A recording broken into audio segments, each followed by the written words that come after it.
Order. Chair will recognize himself for 5 minutes for an opening statement.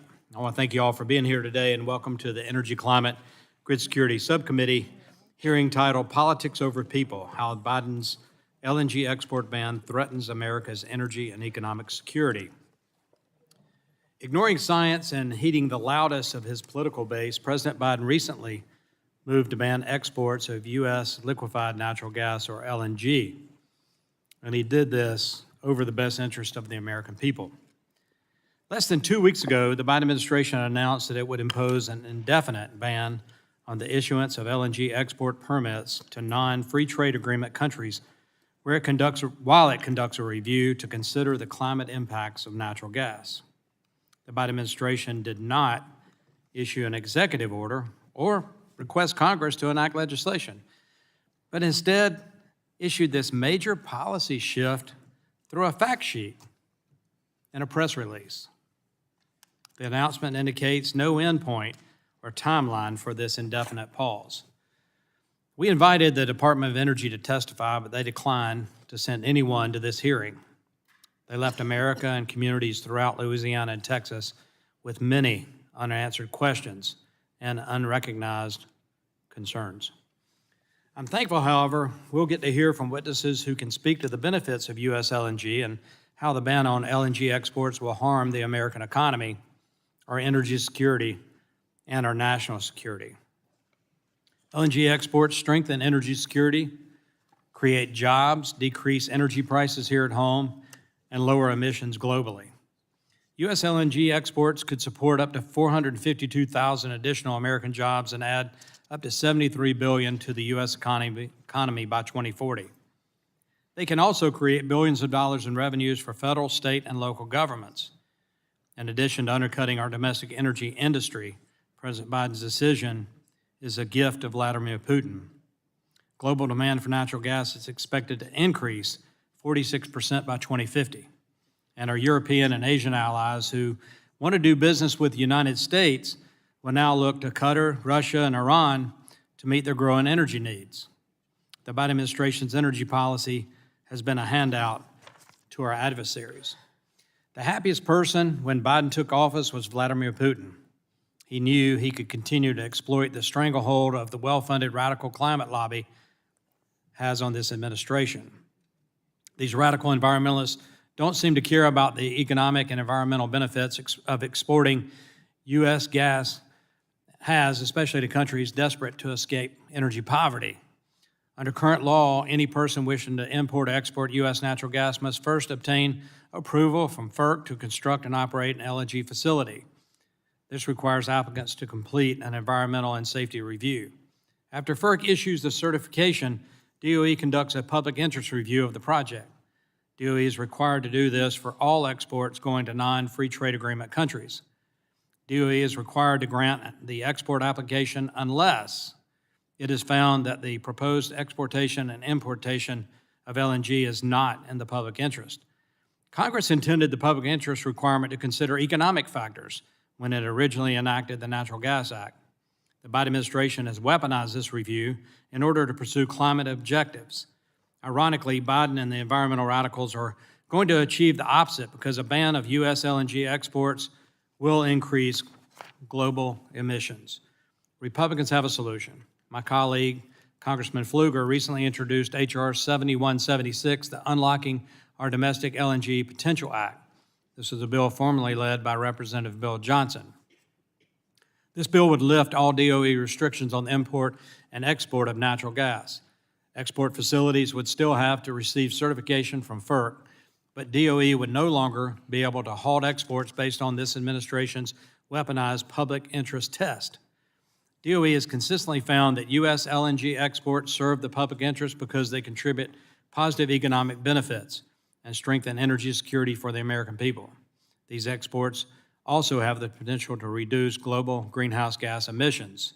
Mr. Pfluger's bill is a solution to pushing back on yet another awful Biden energy policy, and I urge all my colleagues to support that effort. So I look forward to hearing from all of our witnesses today, hearing all the member questions and answers, and I'll now recognize the ranking member to get for 5 minutes for opening statement. Thank you, Mr. Chairman. The The United States leads the world in both the production and exportation of liquefied natural gas, also known as LNG. According to the Department of Energy, the U.S. harnesses enough LNG energy capacity to export 14 billion cubic feet per day.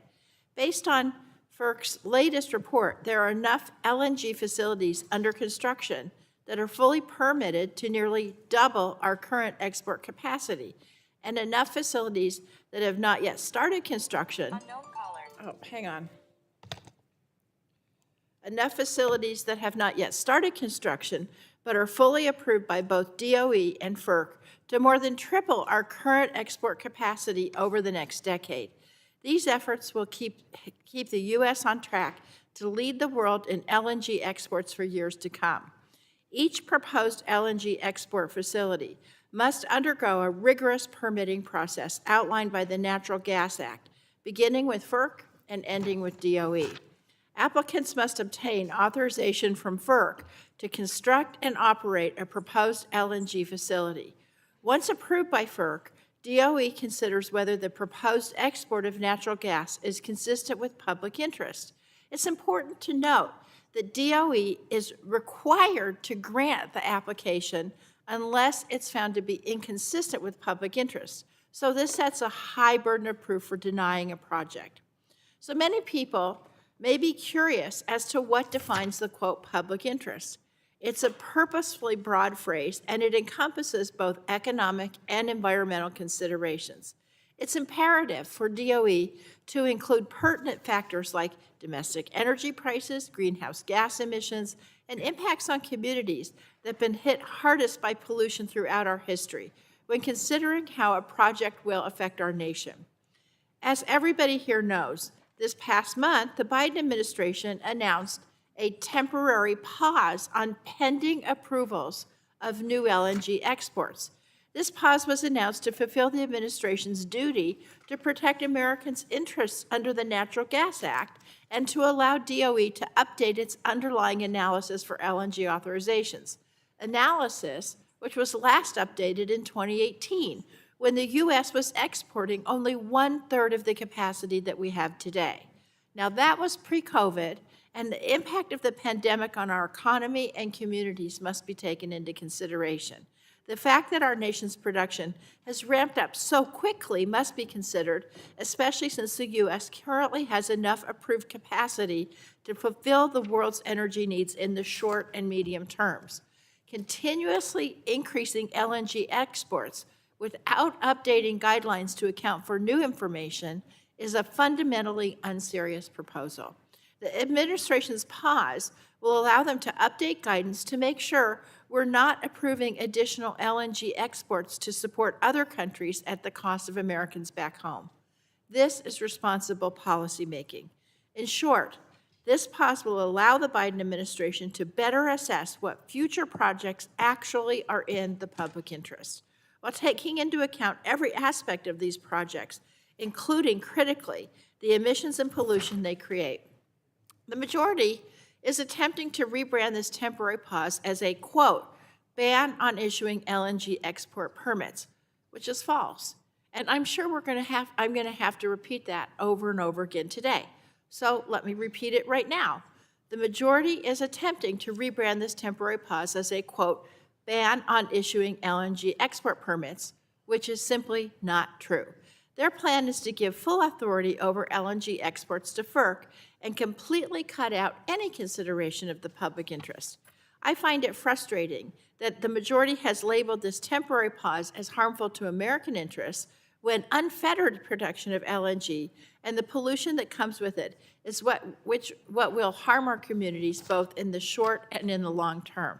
The Biden administration's temporary pause only directly impacts 6 projects that have been approved by FERC and are pending at DOE.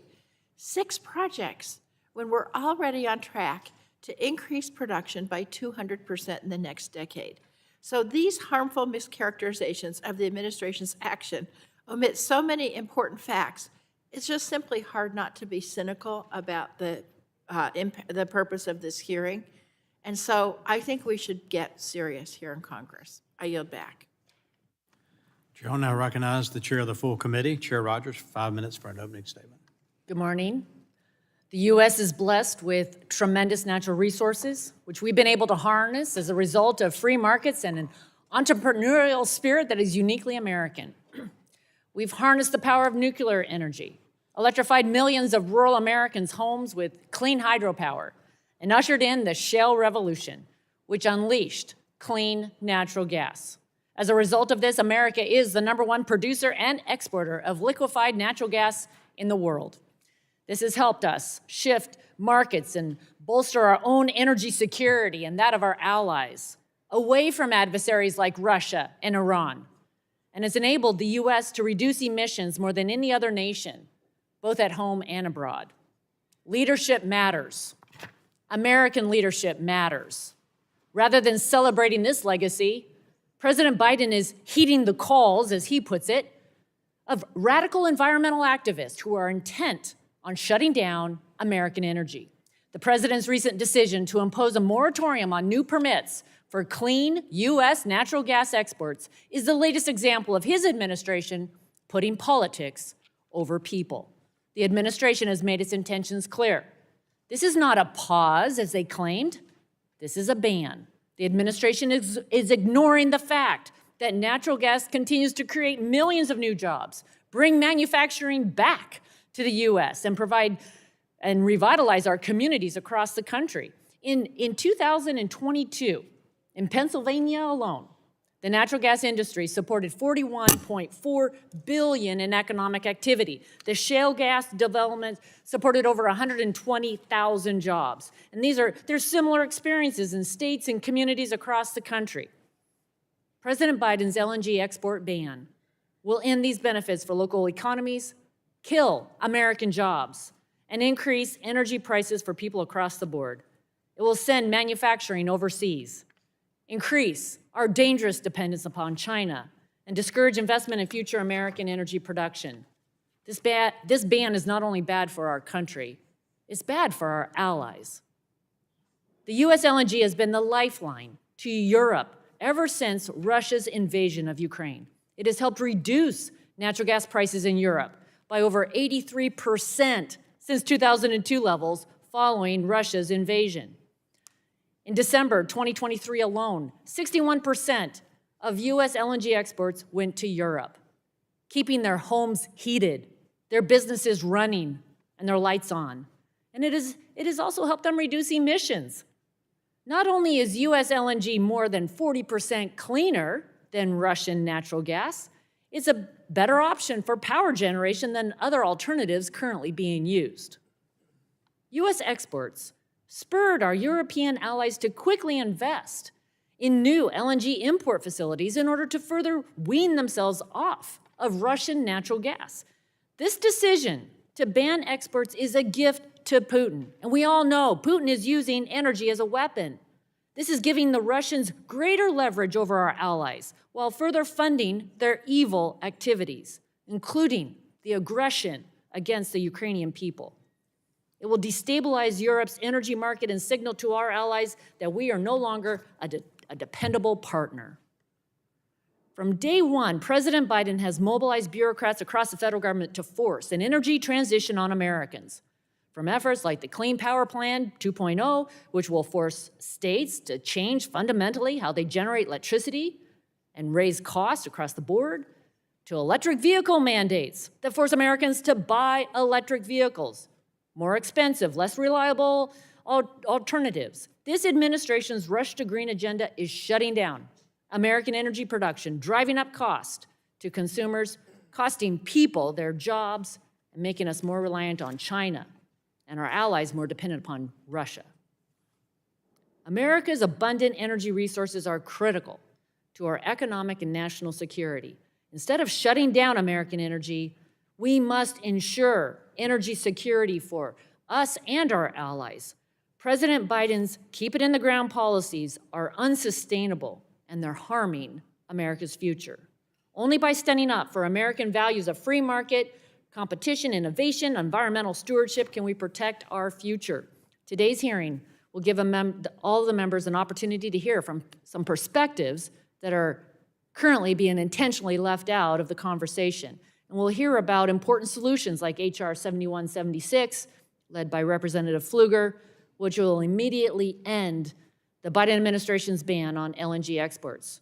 The president must stop putting politics over people. He must reverse this reckless decision and stop the attacks on American energy independence. With that, I yield back.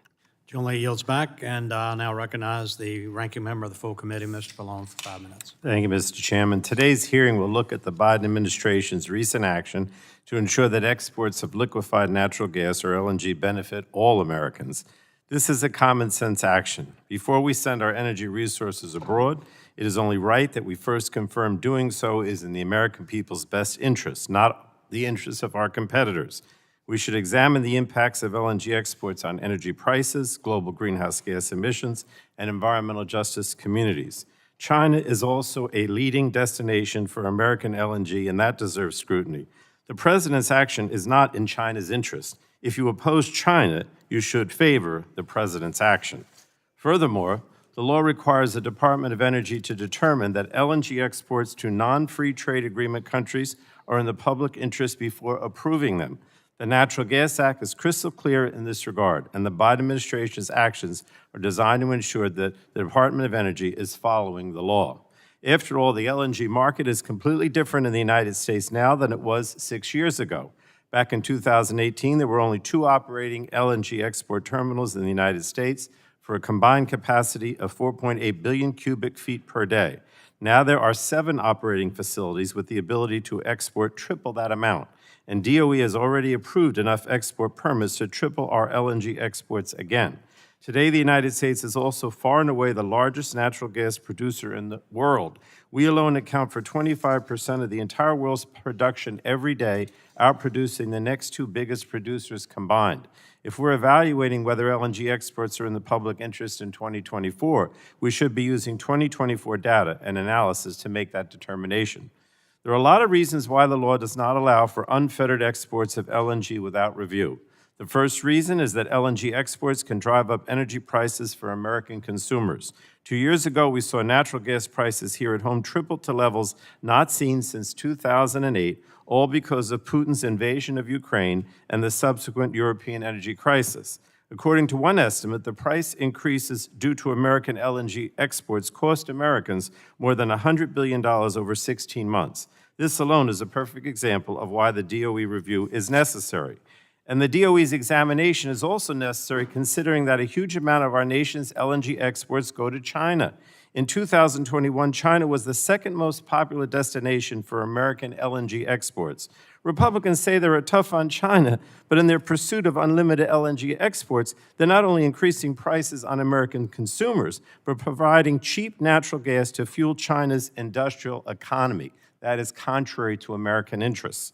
Finally, DOE must examine the impacts of LNG exports on greenhouse gas emissions and on frontline environmental justice communities. Expanding LNG export infrastructure could drastically increase greenhouse gas emissions, and it's unclear if LNG exports are cleaner than other fossil fuels once you properly account for methane leakage during liquefaction.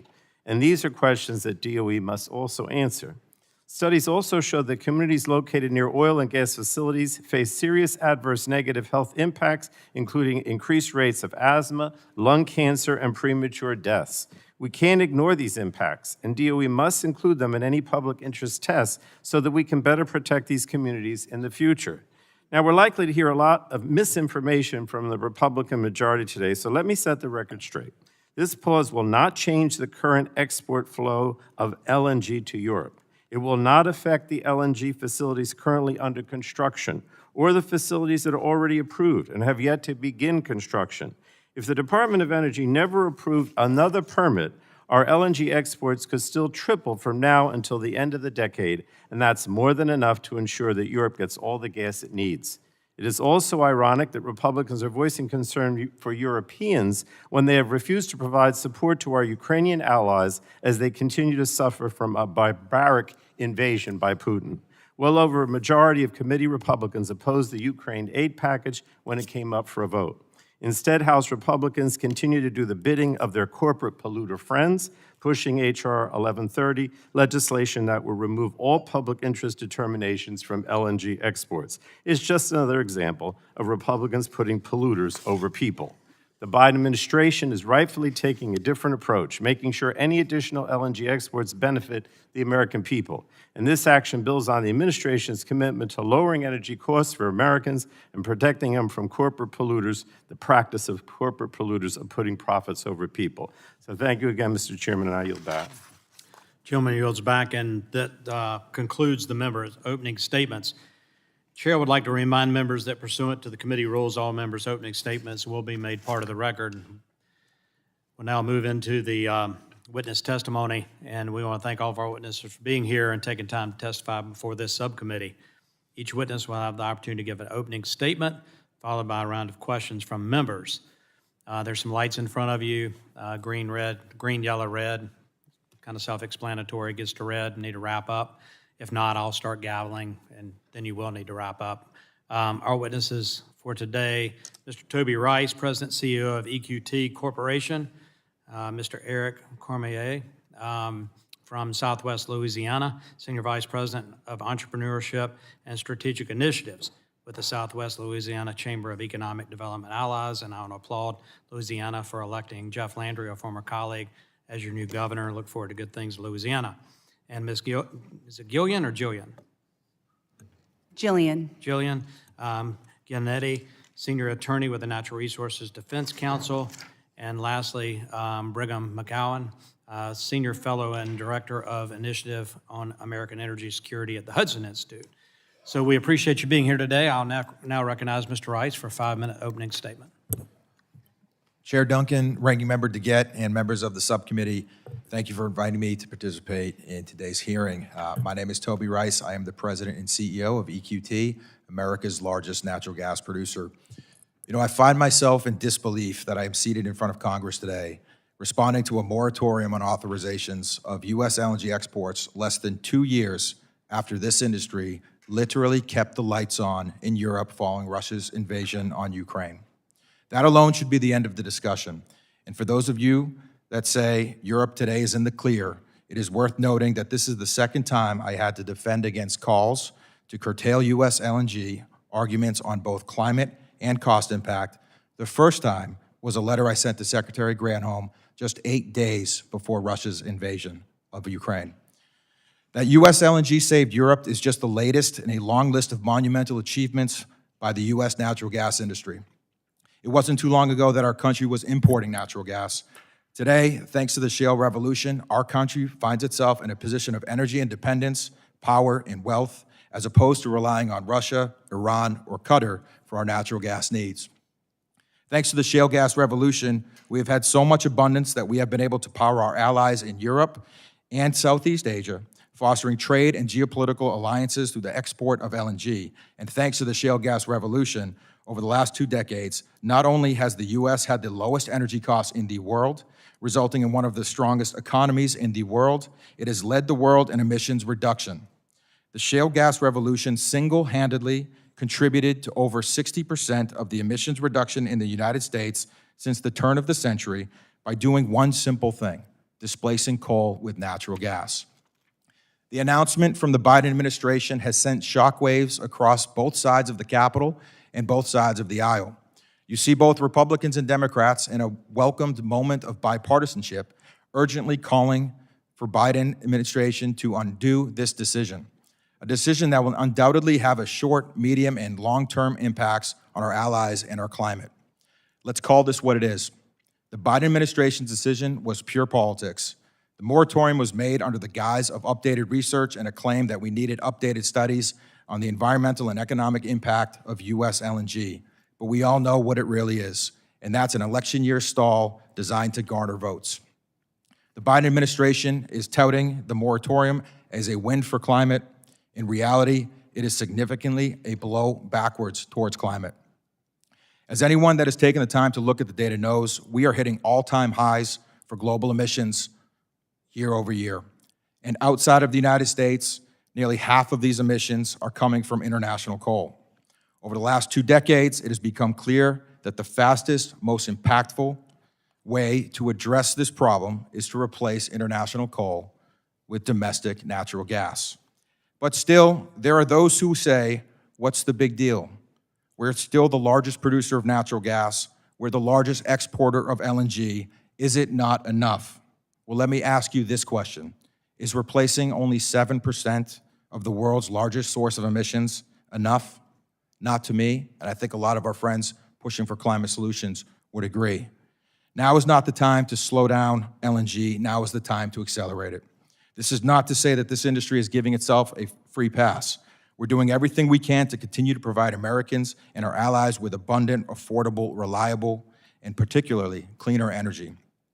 Take EQT, for example. Since 2019, we have cut our methane intensity by roughly 70%, and by the end of this year, we expect to be the first traditional energy company of scale in the world to achieve net zero on a Scope 1 and Scope 2 basis. It is this gas, not Russia's gas, not Iran's gas, and not Chinese coal, that the administration is seeking to block from entering global markets. The markets work, and if our cleaner, more affordable, more reliable gas is taken out of that market, it is Russia, Iran, and Chinese coal that will benefit, not the climate. And this gas is not the government's. It's owned by companies like mine and millions of American citizens. Since 2020, the gas that my company sold has resulted in billions of dollars being paid directly to landowners and in rural Appalachia in the form of state taxes. That money has funded family farms, schools, hospitals, roads, and community foundations in Pennsylvania, West Virginia, and Ohio, all for simply allowing us to provide the cleanest form of traditional energy in the world. We are fortunate to live in a country that is blessed with abundant resources, a country that has a top-of-the-line workforce, and the ingenuity of the American people. We are privileged to be able to argue over our energy mix and the weighting of various energy sources over others. But this is not the case for so many outside our borders. We have the opportunity to provide energy security to the globe and to show how other countries can eventually follow our footsteps in reducing emissions. This is what the United States does. We lead.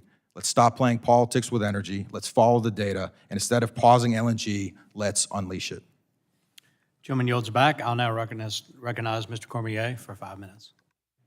To the honorable members of the committee, I want to offer greetings from residents and business community of Southwest Louisiana. Again, my name is Eric Cormier. I'm Senior Vice President of Entrepreneurship and Strategic Initiatives for our agency. Southwest Louisiana comprises of 5 parishes: Allen, Beauregard, Calcasieu, Cameron, and Jeff Davis, for a total of 1,978 people. I want to tell you more about us, but time does not permit. Today, I'm here to offer insights from our Chamber of Southwest Louisiana perspective regarding the Biden administration's decision to pause decisions related to the export of liquefied natural gas to non-free trade agreement countries pending a Department of Energy review of project evaluation policy. On January 26, 2024, when the administration announced its decision, my cell phone rang quite a bit. It was members of our regional Main Street calling. Small business owners were panicking. These folks have built business plans for the expected final investment decisions for Venture Global CP2, Commonwealth LNG, Magnolia LNG, and Lake Charles LNG, representing $28.5 billion in projected projects. If those companies are able to make a final investment decision, we're looking at 7,200 permanent and temporary jobs, construction up to 25,000 employees, and $500 million in labor costs. That's old-fashioned American business that trickles down to Main Street. LNG has been part of the Southwest Louisiana economic tapestry since 1981, when trunk-lined LNG imported natural gas for regasification from Algeria. Due to the shale revolution and federal policy changes, America decided to allow companies to readily export this natural resource to the world market. That process started in 2016. As a result, the Lake Charles MSA, which is Calcasieu and Cameron parishes, has become a strategic area of LNG expansion and investment due to our region's extensive pipeline system, the Calcasieu River Ship Channel, workforce, and a strong community connection to industry going back to the early 1900s. Today, Cheniere, Sabine Pass LNG, Sempra Cameron LNG, and Venture Global Calcasieu Pass are exporting this important product on the world market. According to the Lake Erie Industry Alliance, those 3 companies combined for a total of $34 billion in investment in our region, which created over 3,000 direct jobs, 16,000 construction jobs, $1.2 billion in labor costs, and $1 billion gross domestic product. That's important because in 2020 and 2021, we suffered COVID, Hurricane Laura, Hurricane Delta, Winter Storm Uri, along with a major flooding event, which resulted, for instance, in Laura, $17 billion in damages, 44,000 homes damaged by Laura and Delta, and the unemployment rate hit at 14.1% just in September 2020. Louisiana economist Dr. Lawrence Scott stated that Lake Charles has the distinction of having the worst COVID recovery in the 9 MSAs in the state. As of July 2023, the MSA had recovered only 45% of the post-2019 losses. By the way, Dr. Scott noted that Lake Charles's MSA was the fastest growing between 2012 and 2018 for a city of our size. That is when our industrial base got burning going, and LNG was the biggest factor. Regularly, our community members and business stakeholders ask Chamber of Southwest Louisiana members, when are those final investment decisions are going to be made? Why? Because they have their businesses on the line. They've made those business plans. I've had parents call me. Their kids are going to McNeese State and Suala Community College, and they're asking, can my kid get that LNG job? Because we've worked with them to develop that workforce. So just so you know, Southwest Louisiana is in the early stages of a clean energy future. Right now, our office is working with our governmental partners, developers, and innovators to pave the way for solar, wind, and hydrogen energy development. Yet we are not there yet. Natural gas is the gap filler to alternative forms of clean energy. The Chamber of Southwest Louisiana adamantly disagrees with the Biden administration's decision to indefinitely pause LNG projects going forward. This decision has unintended consequences which impact our community. Main Street is upset and scared. We want to move forward and progress. Thank you for your time. I thank the gentleman, and I now just want to recognize former United States Senator Mary Landrieu from the great state of Louisiana attending this. Thanks for your leadership on this issue. I now go to Ms. Giannetti for 5 minutes. Thank you, Chair Duncan, Ranking Member DeGette, and members of the subcommittee. My name is Gillian Giannetti, and I'm a senior attorney for the Sustainable FERC project at the Natural Resources Defense Council. I specialize in natural gas law. Before I joined NRDC, I was an oil and gas attorney in private practice representing the LNG industry. I started my career as a public school teacher at East St. John High School in Reserve, Louisiana. Reserve is located in the heart of Cancer Alley in the fossil fuel industry. A disproportionate number of my students had asthma and other respiratory conditions. I care deeply about the Gulf, its culture, and its ecosystem. Today, I will discuss the Biden administration's important but moderate January 26, 2024 decision to pause the Department of Energy's reviews for some liquefied natural gas exports. I'd like to explain what this policy is, what it isn't, and why this pause is an important common sense measure that all Americans should support. The relevant law here is the Natural Gas Act. Under the Natural Gas Act, LNG exports are treated differently, depending on whether the U.S. has a free trade agreement with the destination country that addresses natural gas. Countries with such an agreement are called FTA countries, and the rest NFTA countries. DOE must approve all gas exports to FTA countries, period. And nothing in the administration's January 26th announcement changes that. All current and future FTA exports are unaffected by the pause. The pause also does not affect any current LNG exports, whether FTA or NFTA, or any project that DOE has already approved. These projects alone are expected to double the U.S.'s LNG export capacity by 2027. And the pause has zero effect on the Federal Energy Regulatory Commission's authority to review applications to build new natural gas export terminals or pipelines. Instead, the administration's pause relates exclusively to prospective gas exports to NFTA countries. Under the Natural Gas Act, DOE must evaluate whether a proposed gas export is consistent with the public interest. If consistent, they must be approved, and if not, they must be denied. DOE has never found a proposed NFTA gas export to be inconsistent with the public interest. And that brings us to the reason for the pause. Put simply, DOE's tools for assessing whether future gas exports are consistent with the public interest are both obsolete and inapplicable. First, DOE has never published guidelines for evaluating the public interest for LNG exports. Never. In 1984, the Reagan administration published guidelines for LNG imports, but this is the closest the DOE has come to speaking on the subject, even though the U.S. is now the world's leading LNG exporter. Trying to assess 2024 LNG exports based on guidelines written for 1984 LNG imports is like trying to stream Netflix over a Betamax. Second, the studies DOE relies on need revision.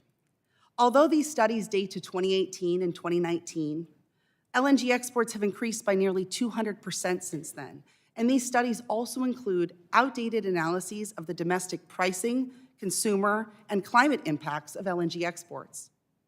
The administration's January 26th pause enables DOE to update these updated tools, receive public comment, and avoid issuing decisions that are legally unsound. In other words, the administration's pause puts the horse back in front of the cart.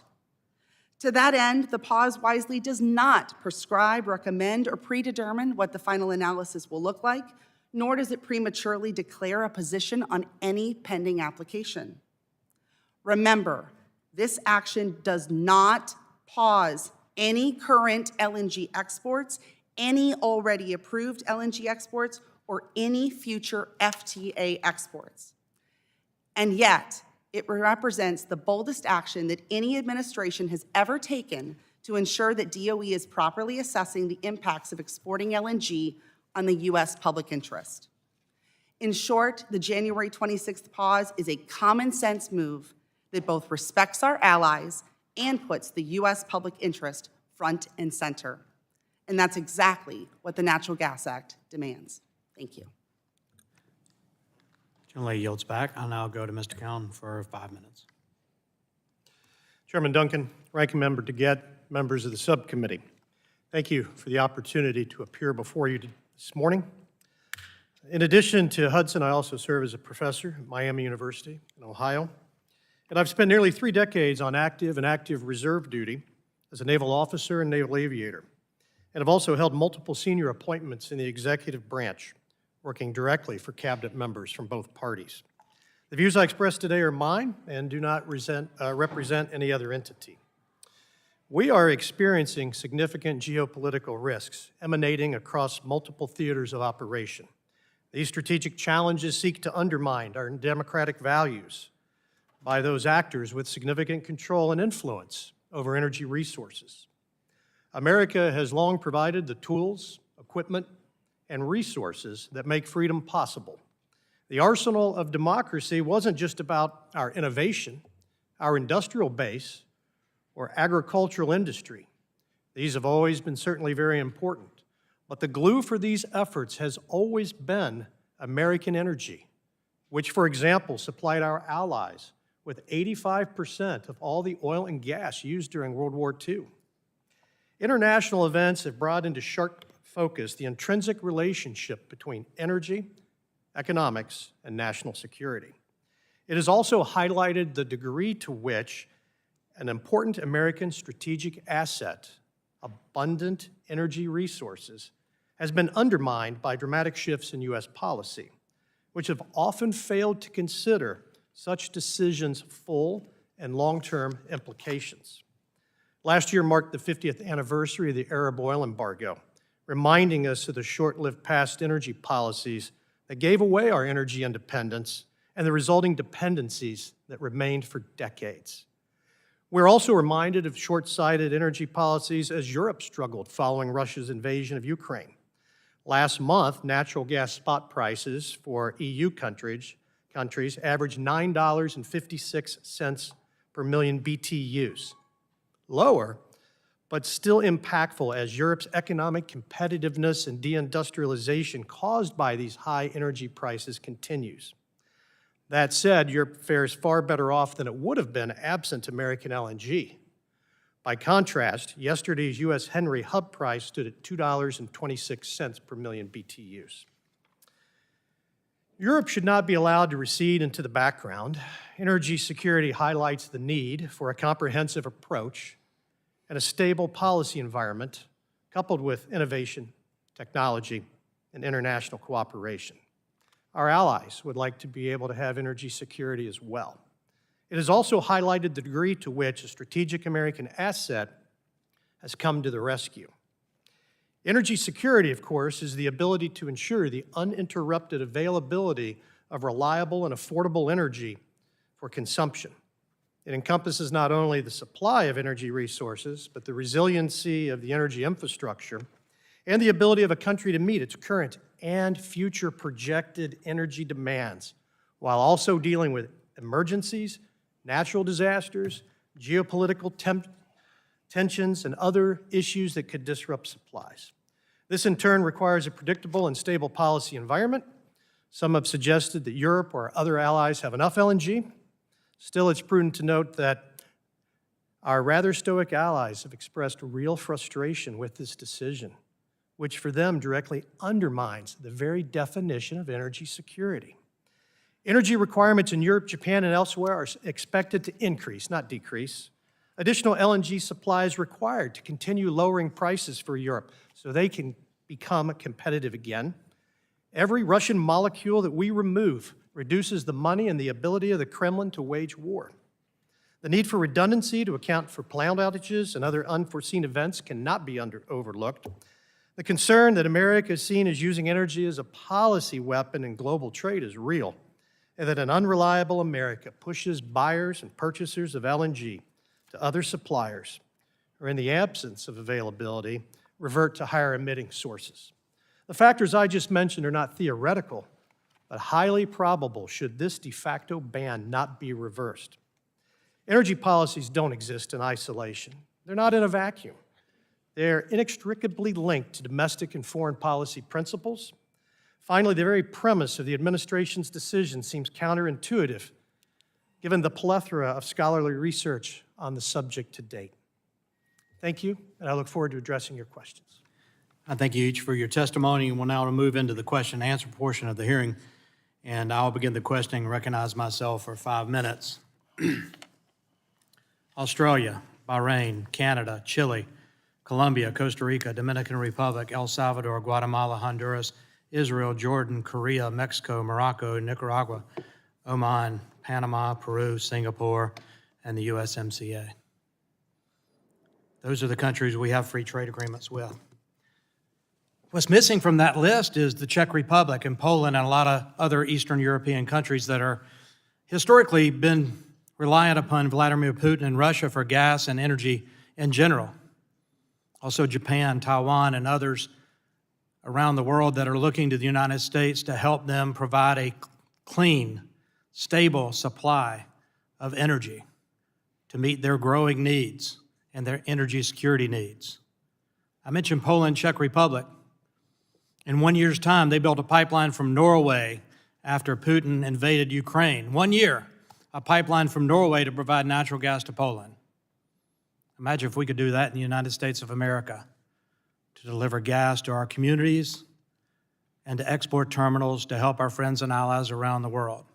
What signal does this send from the Biden administration to the world? The signal I think it sends is we don't care about your energy security.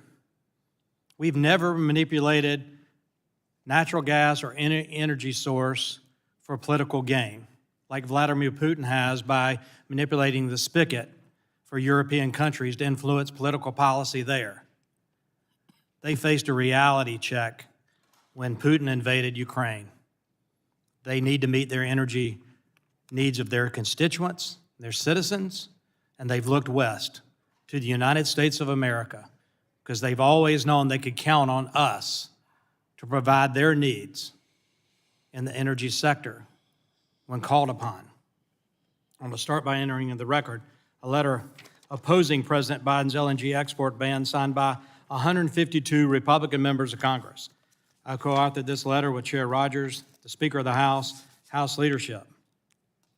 This letter expresses opposition to the DOE's ban on LNG export. So without objection, so ordered. There's bipartisan outrage over President Biden's election year stunt. The president received a similar letter from House Democrats by our colleagues on this committee, and I commend them for that. As our letter states, this decision is economically and strategically dangerous and unnecessary. Under both Democrat and Republican administration, the DOE has consistently found that U.S. LNG exports serve the public interest because they contribute positive economic benefits and strengthen energy security for the American people. They also have the potential to reduce greenhouse gas emissions. Mr. Rice, how does this announcement impact American energy workers, including in Pennsylvania, and what signal does this send to investors and job creators? Well, it's certainly not helpful, and it's actually destructive. You know, these facilities require billions of dollars of investments to make happen, and any sign that there is going to be political force introduced into market forces is going to make it very difficult to invest. You can look at what we're doing in our company and the impact this has for our communities. You know, natural gas exports represent about 15% of the production. I think it's really important for everybody to understand this production only exists to meet market demands, and exports are that market demand. So you could make an argument that of the $1 billion of royalties that we pay directly to our landowners in Ohio, West Virginia, and Pennsylvania, about 15% of those royalties are directly attributable towards meeting LNG exports. So $150 million directly going to our landowner payments. These are big deals to the people that we have in Pennsylvania, on top of all of the jobs that we talk about. Thank you for that. This latest move to ban exports is part of a broader campaign to undercut American energy production. Following the announcement, Sierra Club Executive Director stated the Biden administration is listening to the calls to break America's reliance on dirty fossil fuels. Another example of this is the campaign by radical environmentalists to block pipelines. This especially hurts states like South Carolina, where I represent. Our population growth is outpacing our energy supply. We need to expand our infrastructure to deliver affordable natural gas from the Marcellus or from Louisiana and Texas. Both the Atlantic Coast and Mount Valley pipelines face these challenges, which ultimately ended up in the cancellation of the ACP. How do you view these politically driven decisions, Mr. Rice, to ban exports and ban pipelines? I think the biggest concern with the pause on the LNG exports is that this is the start of the playbook to block American energy infrastructure. And this playbook has been used successfully to block pipelines, and that has been incredibly destructive and cause rampantly high, unnecessarily high energy prices in America. Sowing doubts, concerns, fear has translated as the first step. Calling for unnecessary studies is the second step. Ultimately, this just leads to more delay tactics. And you can see the result of what's happened in pipelines. We've blocked almost 7 BCF a day's worth of pipelines that would deliver gas to places that you just mentioned. And as a result, you've got bizarre situations like in Boston, they're paying $30 for their natural gas when we're producing that same natural gas in Pennsylvania for a price of $3. The only way you can explain those high prices is the lack of pipeline infrastructure. And the biggest issue that I see in this whole equation comes down to accountability. Who is accountable for these higher energy prices?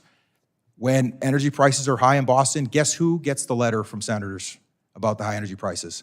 I do. Not the person that was responsible for blocking that pipeline infrastructure. So I think one of the important elements here that we need to bring in is we need to bring more accountability on these decisions that are being made. Thank you for that. My time's expired. I will have some additional questions we'll submit for you guys to answer. I now recognize the ranking member, Mr. Gett, for 5 minutes. Well, I can't help but sitting here thinking that the silly season has begun because my colleagues on the other side of the aisle are very, very, very concerned what's going to happen in the areas around Ukraine and in that part of the world and places where we don't have treaties, and if we can't supply the energy, these are the self-same people who are about to walk down to the U.S. House of Representatives floor later this afternoon and vote for an aid package that doesn't include aid for Ukraine. And Ukraine is under continuous threat from Russia every single day. So I would suggest that we get serious. And if we want to support democracy in that region, including energy supports from the United States, that we get together in a bipartisan way and we support not only aid to Israel, which I support, not only humanitarian aid around the world, but also aid to Ukraine. The best thing we can do to support democracy in that region is to support that aid and also to support continuing U.S. LNG exports and other energy exports to that area. And I'm getting sick of this because it is campaign season, but we're talking about real lives and we're talking about international democracy right here today. I'm going to ask you, Ms. Giannetti, a couple of questions. I said this in my opening statement, that the majority is going to keep talking about a ban on issuing LNG export permits. And lo, it was true. The chairman mentioned that about 3 or 4 times in his questions just now. So I'm going to ask you, is the Biden administration's pause some sort of a ban on LNG exports? Thank you for the question, Congresswoman. No, it is not. And can you confirm that this pause will have no impact on the LNG export facilities that are currently operating? That's correct. And can you confirm this will have no impact on the LNG export facilities that are currently under construction? That's correct, or ones that are not yet under construction that are already with their DOE authorizations. Right. And and I think this is what you're referring to, can you confirm that this will have no impact on the LNG export facilities that are not under any construction but are fully permitted? That's correct. And finally, just so we can get a sense of the numbers here, given the amount of permits DOE has issued, can you confirm that we could triple U.S. LNG exports without issuing a single new permit? That is correct. We are on track to double our exports by 2027 and triple into the early parts of the 2030s without any new authorizations. Thank you. Now, Mr. McCown, I just want to ask you about the significant geopolitical risks that are emanating across multiple theaters of operation that you talk about in your written testimony, and you also mentioned. If we don't give aid to Ukraine, aside from the energy issue, this is going to continually destabilize American interests in that region. Isn't that correct? Thank you. Mr. Chairman, I yield back. Gillian yields back. I now recognize the chair of the full committee, Ms. Rogers, for 5 minutes. Thank you, Mr. Chairman. Mr.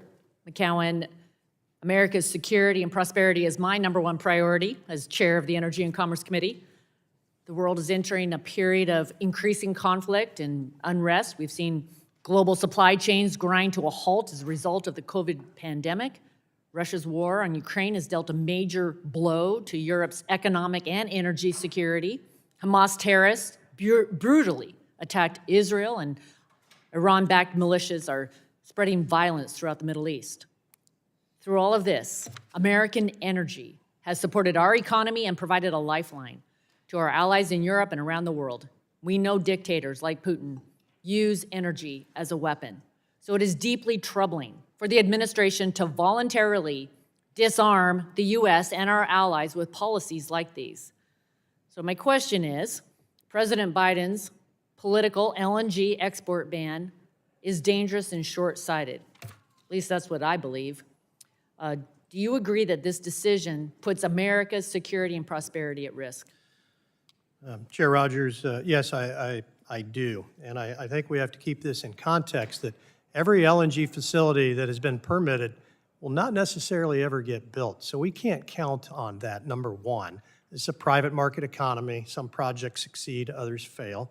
Second, it sends a terrible signal to our allies. I mentioned during my opening that gas prices are still highly elevated in Europe. They need more supply to bring that down. And we can't forget about our Asian allies, Japan and others, given the instability in the South China Sea that require raw materials from outside. So if we want to study, make additional studies, great.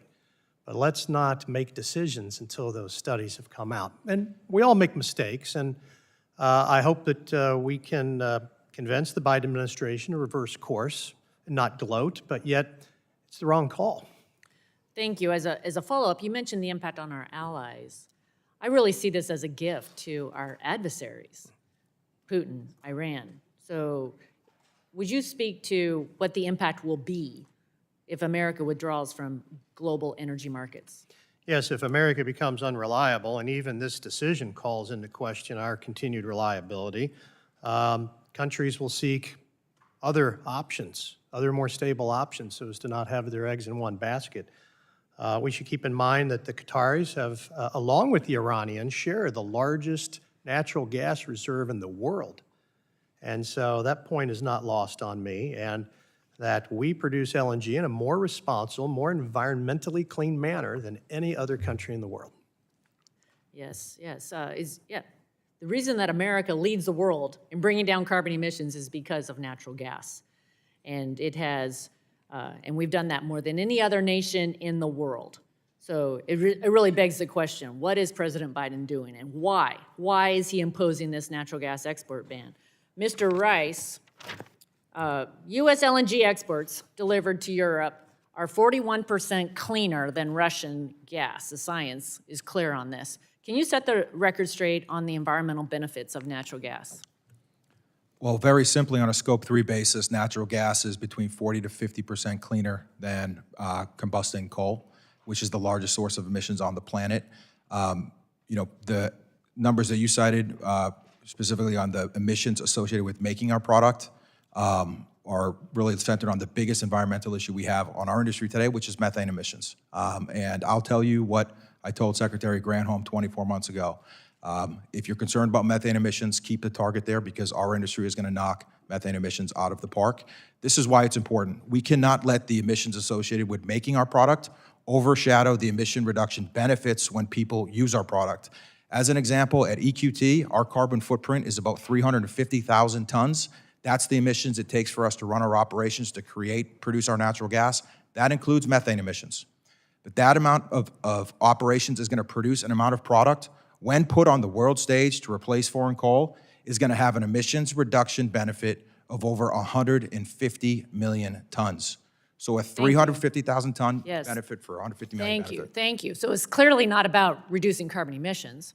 The Department of Energy has already conducted numerous studies also about the economic benefits, the life cycle of greenhouse gas emissions. So the Obama administration and the Trump administration did not stop issuing permits when they were conducting their reviews. What signal does this send for President Biden to reverse trade policy in an election year? I think it sends a message that the U.S. is willing to override market forces with political force, and I think that's a very dangerous sentiment. I think it's very dangerous to set that precedent. Thank you. Thank you. I yield back. Generally yields back. I now recognize the ranking member of the full committee, Mr. Pallone, for 5 minutes. Thank you, Mr. Chairman. I just have to say, I just don't understand this Republican line that limiting LNG exports helps China. It's just the opposite. It may cripple China's industrial output, but I'm frankly fine with that. Bring the manufacturing back to the United States. Isn't that what we should be striving to accomplish? In any case, when Congress wrote the Natural Gas Act, it was clear in requiring that the government find that exports of natural gas be in the public interest before allowing them. Republicans have pushed to automatically assume that all gas exports are in the public interest, allowing gas to flow based on what most benefits fossil fuel companies rather than what benefits everyday Americans. So my questions are of Ms. Giannetti. Can you discuss why Congress originally required this public interest determination for LNG exports to non-free trade agreement nations? And can you talk about why making sure that determination is thorough and defensible is so important, if you will? Thank you, Congressman.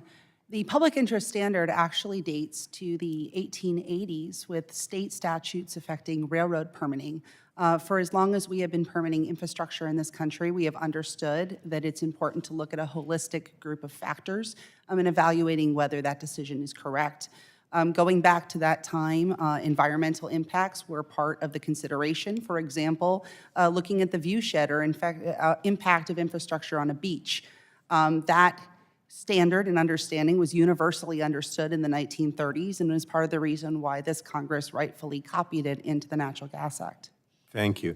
Now, just a few years ago, we saw proof that LNG exports have a clear impact on consumer prices when domestic natural gas prices dropped by 10% in the wake of an explosion at the Freeport LNG export facility, and then when they increased again once that facility was restarted. So, Ms. Giannetti, can you discuss the impacts that LNG exports have on consumer prices and how those impacts must be accounted for in any public interest determination? Natural gas is like any other commodity where ebbs and flows of supply and demand affect the price. And when the Freeport terminal had its explosion went offline, eventually actually prices dropped domestically by 25%. They then went back up once the Freeport terminal went back online. There's demonstrated evidence time and again that when there is more gas being exported overseas, that domestic pocketbooks are affected. And in fact, there was a study even that came out last night that said if all of the facilities that are affected by the pause were built, that it could raise domestic U.S. consumers' gas prices by up to 14%. And then finally, I wanted to note that despite what the majority says, it's not clear that American LNG exports are always displacing coal in other countries and therefore reducing emissions. So can you discuss the climate impacts of increased LNG exports? Why is it critical for DOE to have the most up-to-date research on methane emissions from American LNG facilities, pipelines, and producers as it makes a public interest determination, if you will? With respect to the relationship between LNG and coal, Europe is actually an instructive example. Most of the gas that is going to Europe is being used to heat homes, which does not use coal for that kind of electricity. Additionally, when we're looking at Asia, Japan is not looking to build any coal power plants or anything of that nature. This is not in their system. It's not being affected by the decision of LNG one way or the other. In terms of the climate impacts of LNG, it is a potent fossil fuel. It is methane. It has an extremely powerful GHG impact. And there are impacts across the entire value chain from the extraction of gas, transportation, liquefaction, regasification, and eventual burning. Thank you. I just, conclude, I really don't understand my colleagues on the other side. It's almost as if they're afraid that if China doesn't get enough energy resources, that's going to hurt their industrial impact and their ability to manufacture goods. Frankly, I could care less. I would almost prefer if their industrial impact input is reduced and there's an incentive to manufacture here as opposed to in China. It seems to me that's exactly what we're trying to do here. We want to do more manufacturing here and less there. But thank you, Mr. Chairman. I yield back. Chairman yields back, and I'll go to Ohio's Mr. Latta for 5 minutes. Thank you, Mr. Chairman, and thank you to our witnesses for being with us today. This is a really important topic, not only for our country, but for my district. In the 5th District of Ohio, we have 86,000 manufacturing jobs. And, if we don't have affordable energy, we can't compete.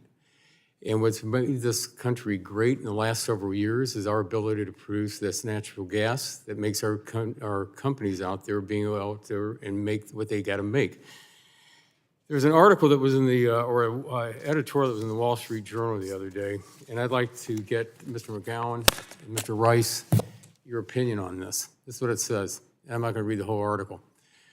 The White House says the pause will only affect a handful of projects that are currently seeking Energy Department permits.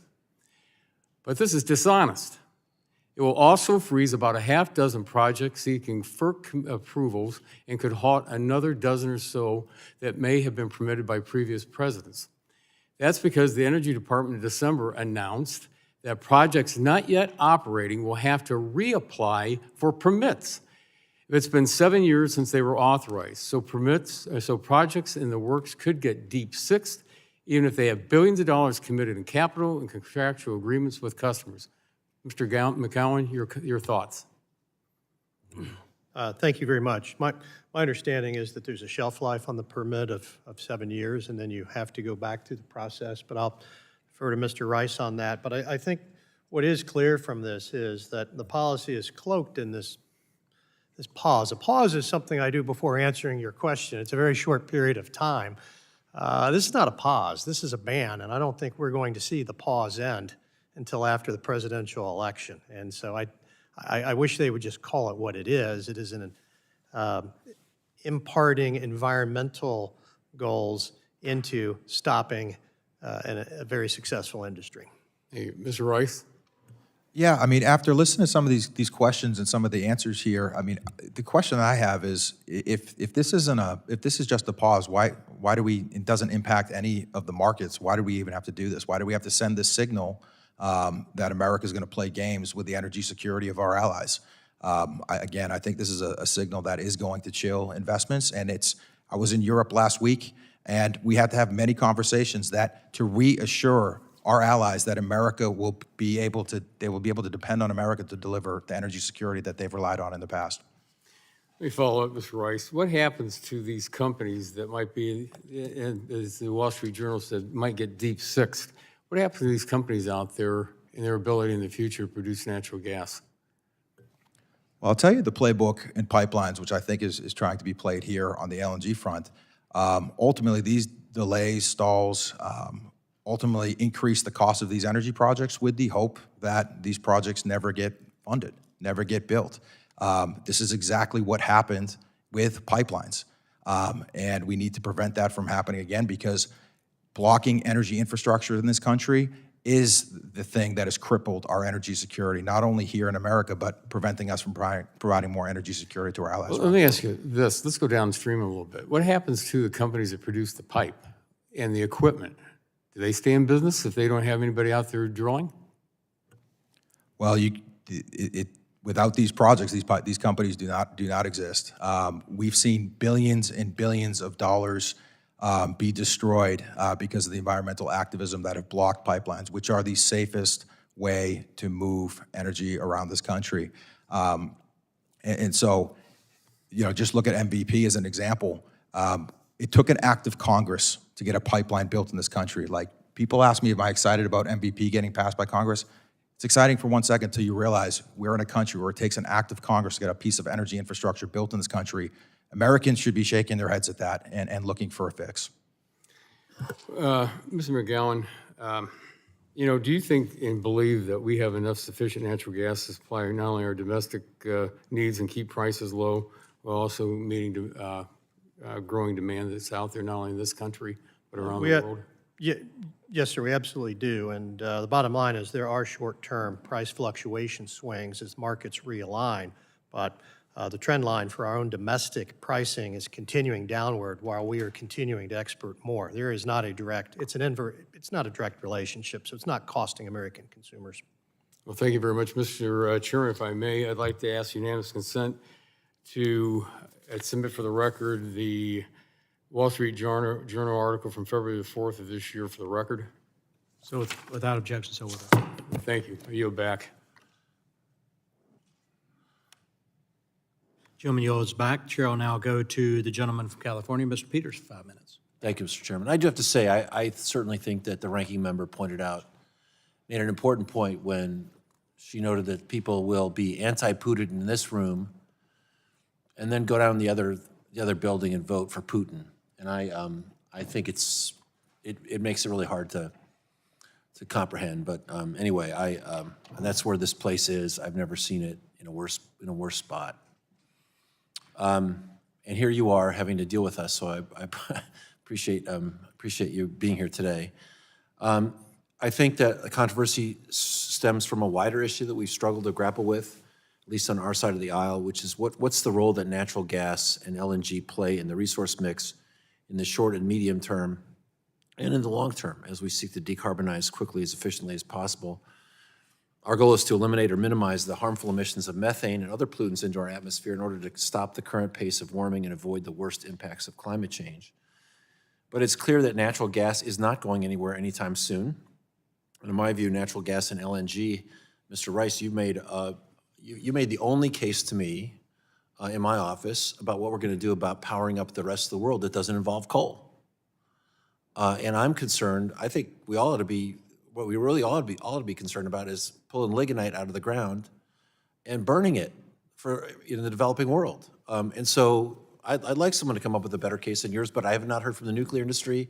I've not quite heard how renewables are going to cover this by themselves.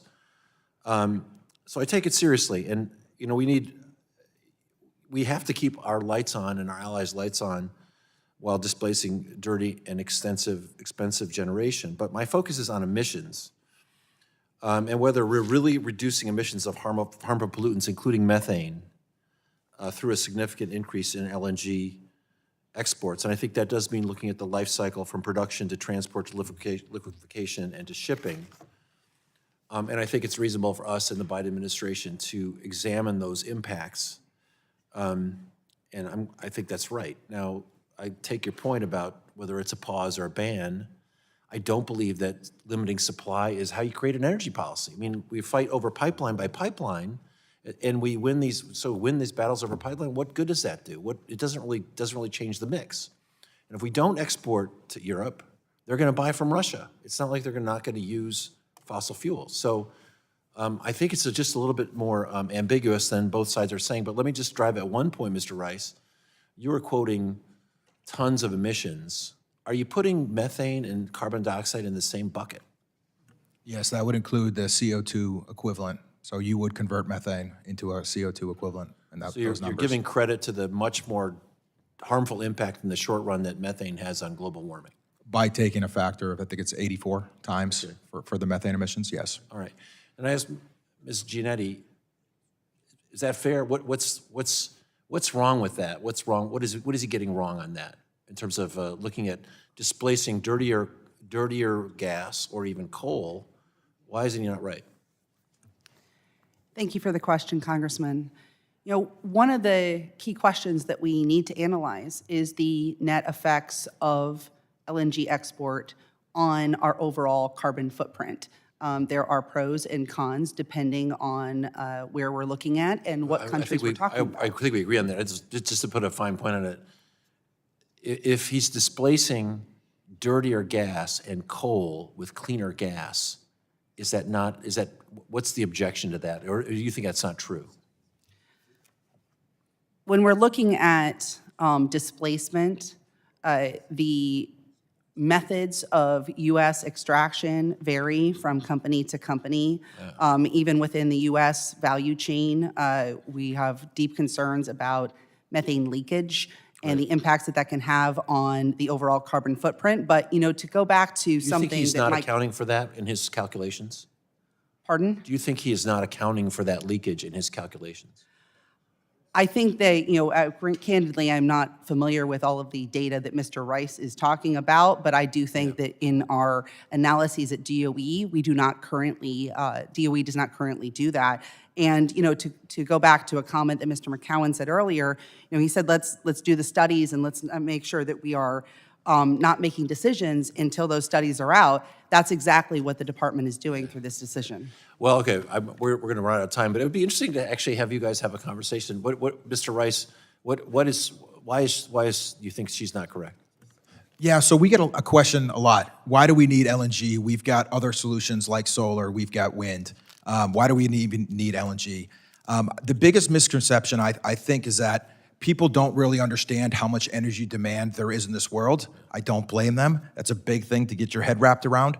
But the reality is this: when solar and wind cannot meet the world's demand for energy, the world is going to use coal. I'm sorry, we're getting away from the finer point I was trying to make. But anyway, I appreciate it, Mr. Chairman. My time has expired. I yield back. I thank the gentleman, and I'll go to Kentucky's Mr. Guthrie for 5 minutes. Thank you. I apologize. There's 2 hearings going on for our full subcommittee hearings. I've been upstairs with the FDA and foreign inspections, which are important for our drug supply chain, but this is also critically important.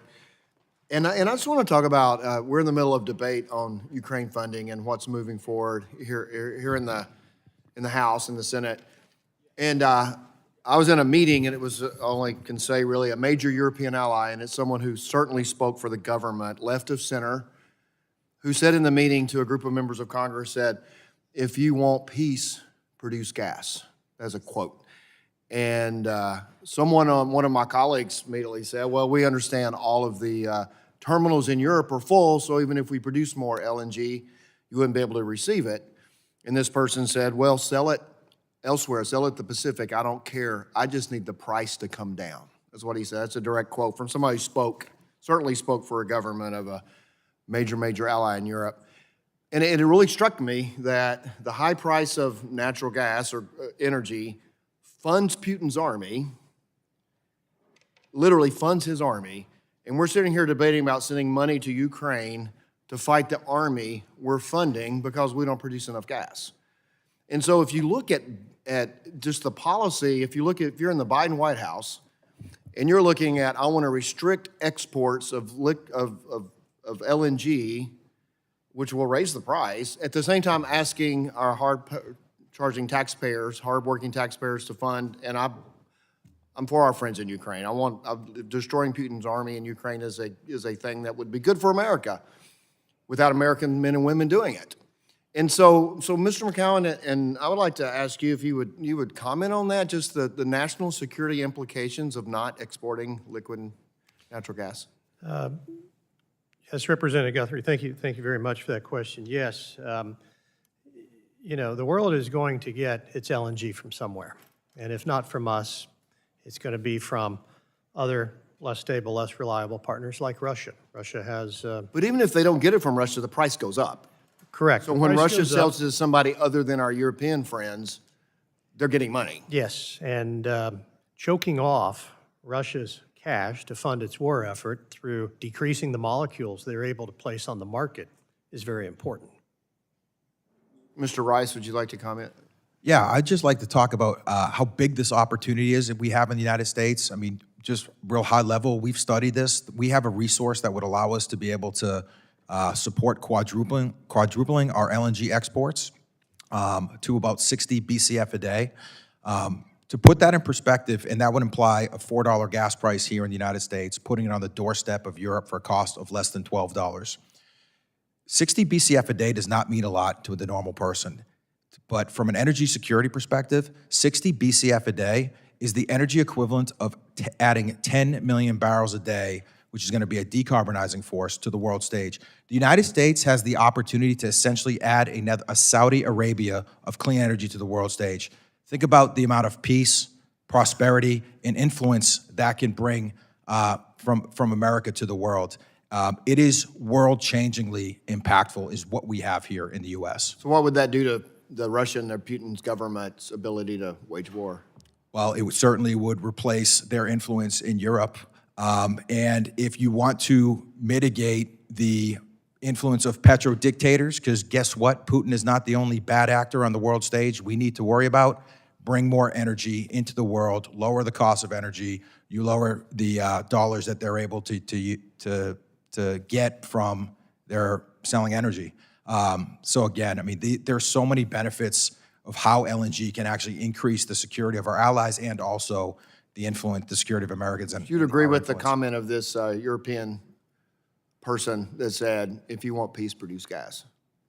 100%. Thank you. I want to switch really quickly to Mr. Cormier. Is that how you say it correctly? I'd like to briefly, so I'm pivoting to you. Would you comment on how this decision will impact jobs here at home and communities like those in Southeast Louisiana? Yeah. When these announcements are made, your universities, your small business people, it's a very interrelated and intermingled type of marketplace. So when a decision is made, you have folks who come down. We talk about building jobs. We talk about linking supply chain. We talk about connecting people from jobs to small business. And one of the things that's really impressive in our part of the world, Southeast Texas are like our cousins over there, right with the Sabine River. So when we sneeze, they sneeze, we all catch cold. So what's really important is that you have this intermingling of culture, people, and a mindset. And then for really, really important, I want the committee to understand, Southeast Texas and Southwest Louisiana are still rebuilding from natural disasters that increased, what I want to say, it impacted how much people have lost. We've lost houses. We've lost job opportunities that have been had to move because people had to move out. So we're trying to build this thing back up. And LNG is a very, very, very important part of this piece. We're talking billions in money and in job opportunities. I appreciate my time's gone over, so I'll yield back. Gentleman's time's expired. I'll now go to Ms. Matsui for 5 minutes. Thank you very much, Mr. Chairman, and thank you for all the witnesses for being here today. Natural gas has been hailed as a bridge fuel, replacing coal and providing backup power for renewables as we transition to 100% clean electricity. However, the value of natural gas as a bridge fuel is promised on the belief that gas is cleaner than coal and that the reliance on gas will be short-lived, with clean energy largely replacing natural gas by 2050. Burning natural gas emits roughly half the amount of CO2 that burning coal emits. However, if natural gas is released directly into the atmosphere and not burned, it becomes a very significant driver of global warming. This means that the value of natural gas as a replacement for coal depends on how much gas leaks directly into the atmosphere. Ms. Giannetti, can you describe where natural gas leaks occur across the supply chain and how prevalent these leaks are? Thank you, Congresswoman. So the problem of gas leaks is a significant aspect to the question of the carbon intensity of gas and LNG. And unfortunately, they've been found to happen across the supply chain from the original extraction to transportation, both via pipeline and via ship, and actual regasification and use. Okay. Do we really know how much methane is leaking into the atmosphere across the United States? No, which is part of the reason why we need to update our studies to consider that. Taking into account about these methane leaks, is there a point at which natural gas becomes worse for the planet than coal? If you take in even minor gas leaks, the carbon footprint of gas can actually be worse than coal. But additionally, we're also looking at a bit of a misnomer here because it is questionable at best, especially looking at Europe, whether gas is even displacing coal. Okay. Sending natural gas to Europe and Asia by ship requires the gas to be super cold and liquefied before being regasified at their destination. This is an energy-intensive process and also creates new opportunities for leakage. Ms. Giannetti, accounting for all of these processes, how does the emissions impact of liquefied natural gas compare to coal? The climate impacts of the entire LNG value chain are enormous and need to be considered when factored into a public interest assessment, and they currently are not. Okay. Clearly, the climate impact on natural gas depends on the degree of leakage. This is a solvable problem, though. The Inflation Reduction Act established a pollution fee for methane and provided funding to help detect leaks and reduce emissions. And in December, the Biden administration finalized a rule requiring oil and gas companies to detect and fix leaks and reduce intentional flaring. However, some in the oil and gas industry want to repeal this methane fee and roll back the recent rule on methane leaks. Ms. Giannetti, what would you say to those who claim natural gas is reducing emissions but refuse to address methane leaks? If we want to take climate change seriously and have a real discussion about the impact of natural gas on that discussion, we cannot do so without focusing on methane leaks and trying to eliminate them to the maximum extent possible. Okay. Even if LNG had lower lifestyle emissions and we knew it was replacing coal, the International Energy Agency has found that the current build-out of LNG export infrastructure is not compatible with the Paris Agreement goal of limiting global warming to 1.5 degrees Celsius. Ms. Giannetti, can you describe how U.S. LNG export capacity compares to expected LNG demand if countries meet their Paris Agreement targets? Currently, we are meeting Europe's demand. In fact, Europe has gas storage of 96%, which is some of the highest storage that it has ever had. Additionally, we expect our European allies to continue to transition away from gas as it revitalizes its system and improves energy efficiency. Accordingly, most studies strongly suggest that the LNG that we produce today and that we'll produce tomorrow, with this pause having no effect on them, will more than supply the European need. So what would you say to the oil and gas industry about the future return on investment for new LNG export facilities? Given that these facilities can last up to 40 years, it's an extremely risky investment to build LNG facilities in the 2030s. So you're saying there'll be stranded assets? It's a high risk of stranded assets. Yes, Congresswoman. Okay, thank you, and I yield back. Gillian yields back. I'll now go to Indiana's Dr. Bichon for 5 minutes. Thank you, Mr. Chairman. I don't know what to say. It's like we're in two different universes. Look, I support an all-the-above energy strategy. I think we should pursue everything, honestly. I really do. I also support Ukraine funding, as the vast majority of Republicans do. We also support, though, securing our southern border and preventing people from 160 different countries, including known terrorists, from coming across the southern border. And until this administration tries to address that, and we can get our colleagues on the other side of the aisle to realize that, we're going to be at a crossroads here. So it's a false narrative we don't support Ukraine. We do. Right. We also support the people that we represent. It's a representative republic, and the people are telling me that they want to do both. Look, an indefinite pause is a ban. Make no mistake about it. And it's going to be lifted. It's going to be lifted in November of this year, after November 5th, or honestly on January 20th in 2025. This is about politics, and everybody in this room knows it. Thanks to American innovation in energy technologies, the United States is the world's largest producer of natural gas and exporter of LNG. A lot of this has been said. All the good questions have been asked, unfortunately. American LNG is a critical asset that not only keeps our energy sector secure and competitive, but also helps reduce global emissions, as has been described, and the global dependence on energy, and it's our dependence on global energy from adversarial nations, Russia. I've been in Japan recently. I've been in Poland recently in the last year. All you have to do is talk to people offline when you're not at some conference, sitting at the table, and just stand on the side and talk to people. And you want to talk about uncertainty amongst our allies? They are in a full-blown panic over this type of energy reaction in the United States for politics. I mean, that's not my opinion. I just hear that from those folks. U.S. energy sources are some of the cleanest in the world. We take the cleanest natural gas in the world out of the global market. I mean, trying to twist this around and in some way say that natural gas is dirtier than coal from China. I'm talking about coal from China and the way they produce it is just, I can't understand how that could happen. I mean, geopolitically, this decision by the White House is just foolish, economically also. So for Mr. Rice, Mr. McGowan, again, I know you've said this, but I mean, are our allies around the world going to turn to Russia, China, and Iran for natural gas if we don't produce it? And Qatar?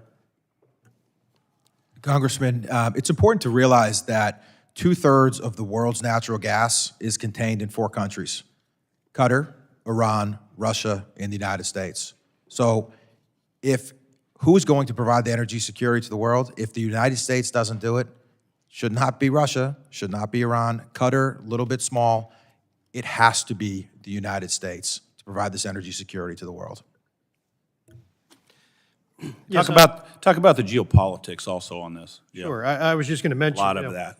We have letters from the Chamber, from Business Europe that have gone to the administration, from the Asian Natural Gas and Energy Association, from Japan, from others, from Eurogas.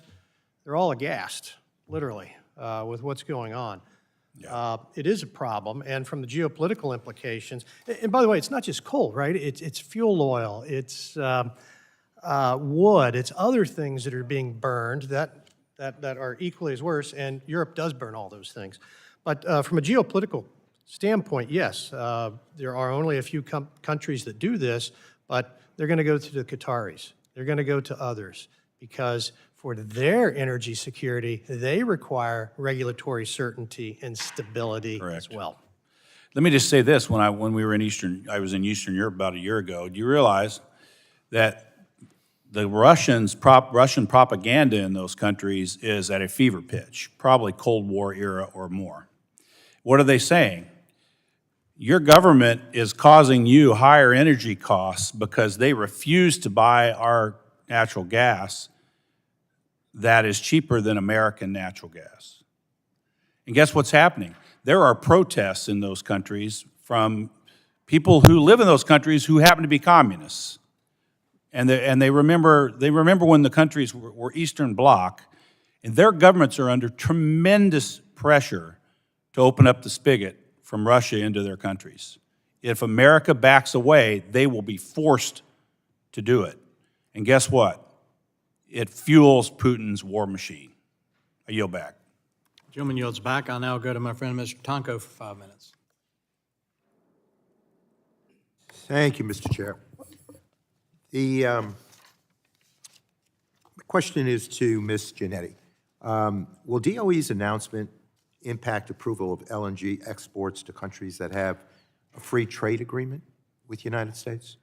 No, Congressman, and the repeated references to this action as a ban, as a fan of The Princess Bride, makes me think of Inigo Montoya. They keep saying the word ban, but I don't think they know what it means. Thank you. Well, clearly, we're exporting record levels of LNG with even more capacity in the pipeline. If the Biden administration is trying to ban LNG exports, they're not doing a very good job, and that is because this is not a ban or a de facto ban either. It's an acknowledgement that export approvals have grown tremendously in recent years, meaning an increasing share of total U.S. production is being earmarked for export. I believe the responsible course of action is to take a breath and see if additional exports would continue to be in the public interest, and that should, of course, include an updated understanding of the impacts on U.S. consumers, the economy, the environment, and communities that host these facilities, amongst other factors. Ms. Giannetti, also, I don't want to clear something here that I've heard repeated by some of my colleagues across the aisle with suggestions that they're making. Given that the pause has no short or even medium-term impact on LNG exports, will there be a near-term impact on the price Russia gets for the gas today? This pause has zero effect on all current LNG exports and all LNG exports that have already been approved by the Department of Energy, so it would be highly unlikely for there to be any of those effects. And I would also ask about the myth versus fact document issued by the majority yesterday, which stated increasing LNG exports will also encourage investments in other industries like manufacturing, which will help ensure that we beat China. And honestly, I'm having a hard time making sense of this. So, Ms. Giannetti, do we currently export LNG to China? Yes. And with recent contracts, should we expect the volume of exports to China to increase in the future? Yes, China is the single largest identifier purchaser of future natural gas, totaling almost 14%. And what could LNG be used for in China? Is it potentially a lower cost input for China's manufacturing sector? It could, yes, Congressman. So, Ms. Giannetti, are there risks that unfettered LNG exports to China could undermine a potential advantage of American manufacturers? Yes. So time and time again, we've heard Republicans on this committee state their concerns about China leading in some strategic manufacturing sectors. And without an updated understanding of LNG exports' impacts, we could be further disadvantaging domestic companies. Personally, I believe we should be supporting U.S. manufacturers trying to compete for these industries of the future, as we have done in items like the Inflation Reduction Act, the CHIPS and Science Act, and the Infrastructure Investment and Jobs Act. Trying to determine what is in the public interest is complicated, but we know it does not just mean what is good for fossil fuel executives.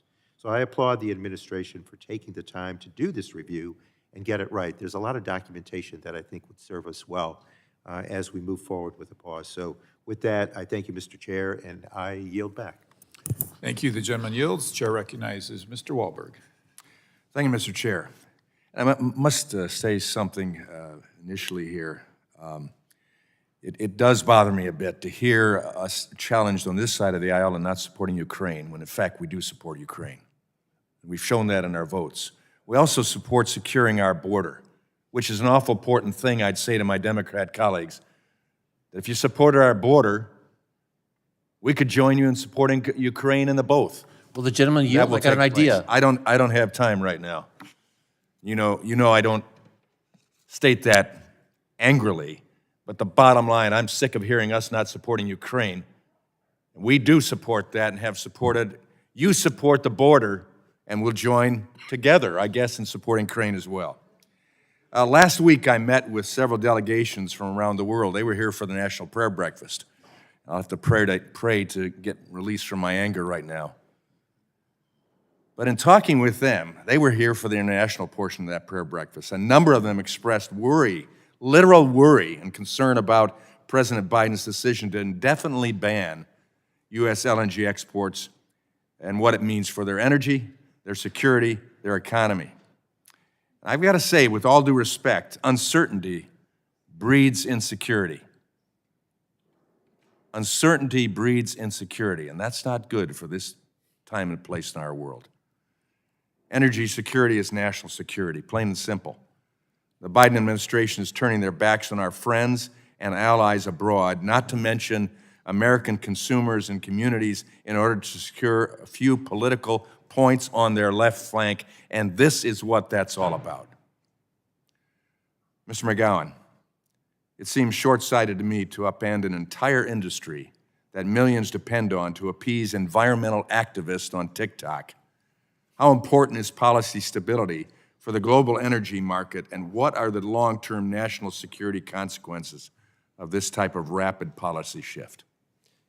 Thank you very much for that question. They can be significant. Far too often, we make policy decisions in the short term without fully understanding the medium and long-term implications for these decisions. Private markets abhor risk. Capital deployment abhors risk. When you make these changes, when you're in the middle of the football game and the rules change, that translates to unacceptable risk. That then keeps capital on the sidelines. It keeps people from investing. It has people calling into question the regulatory regime, the regulatory certainty that is absolutely and fundamentally required in this and other areas. Thank you, Mr. McGowan.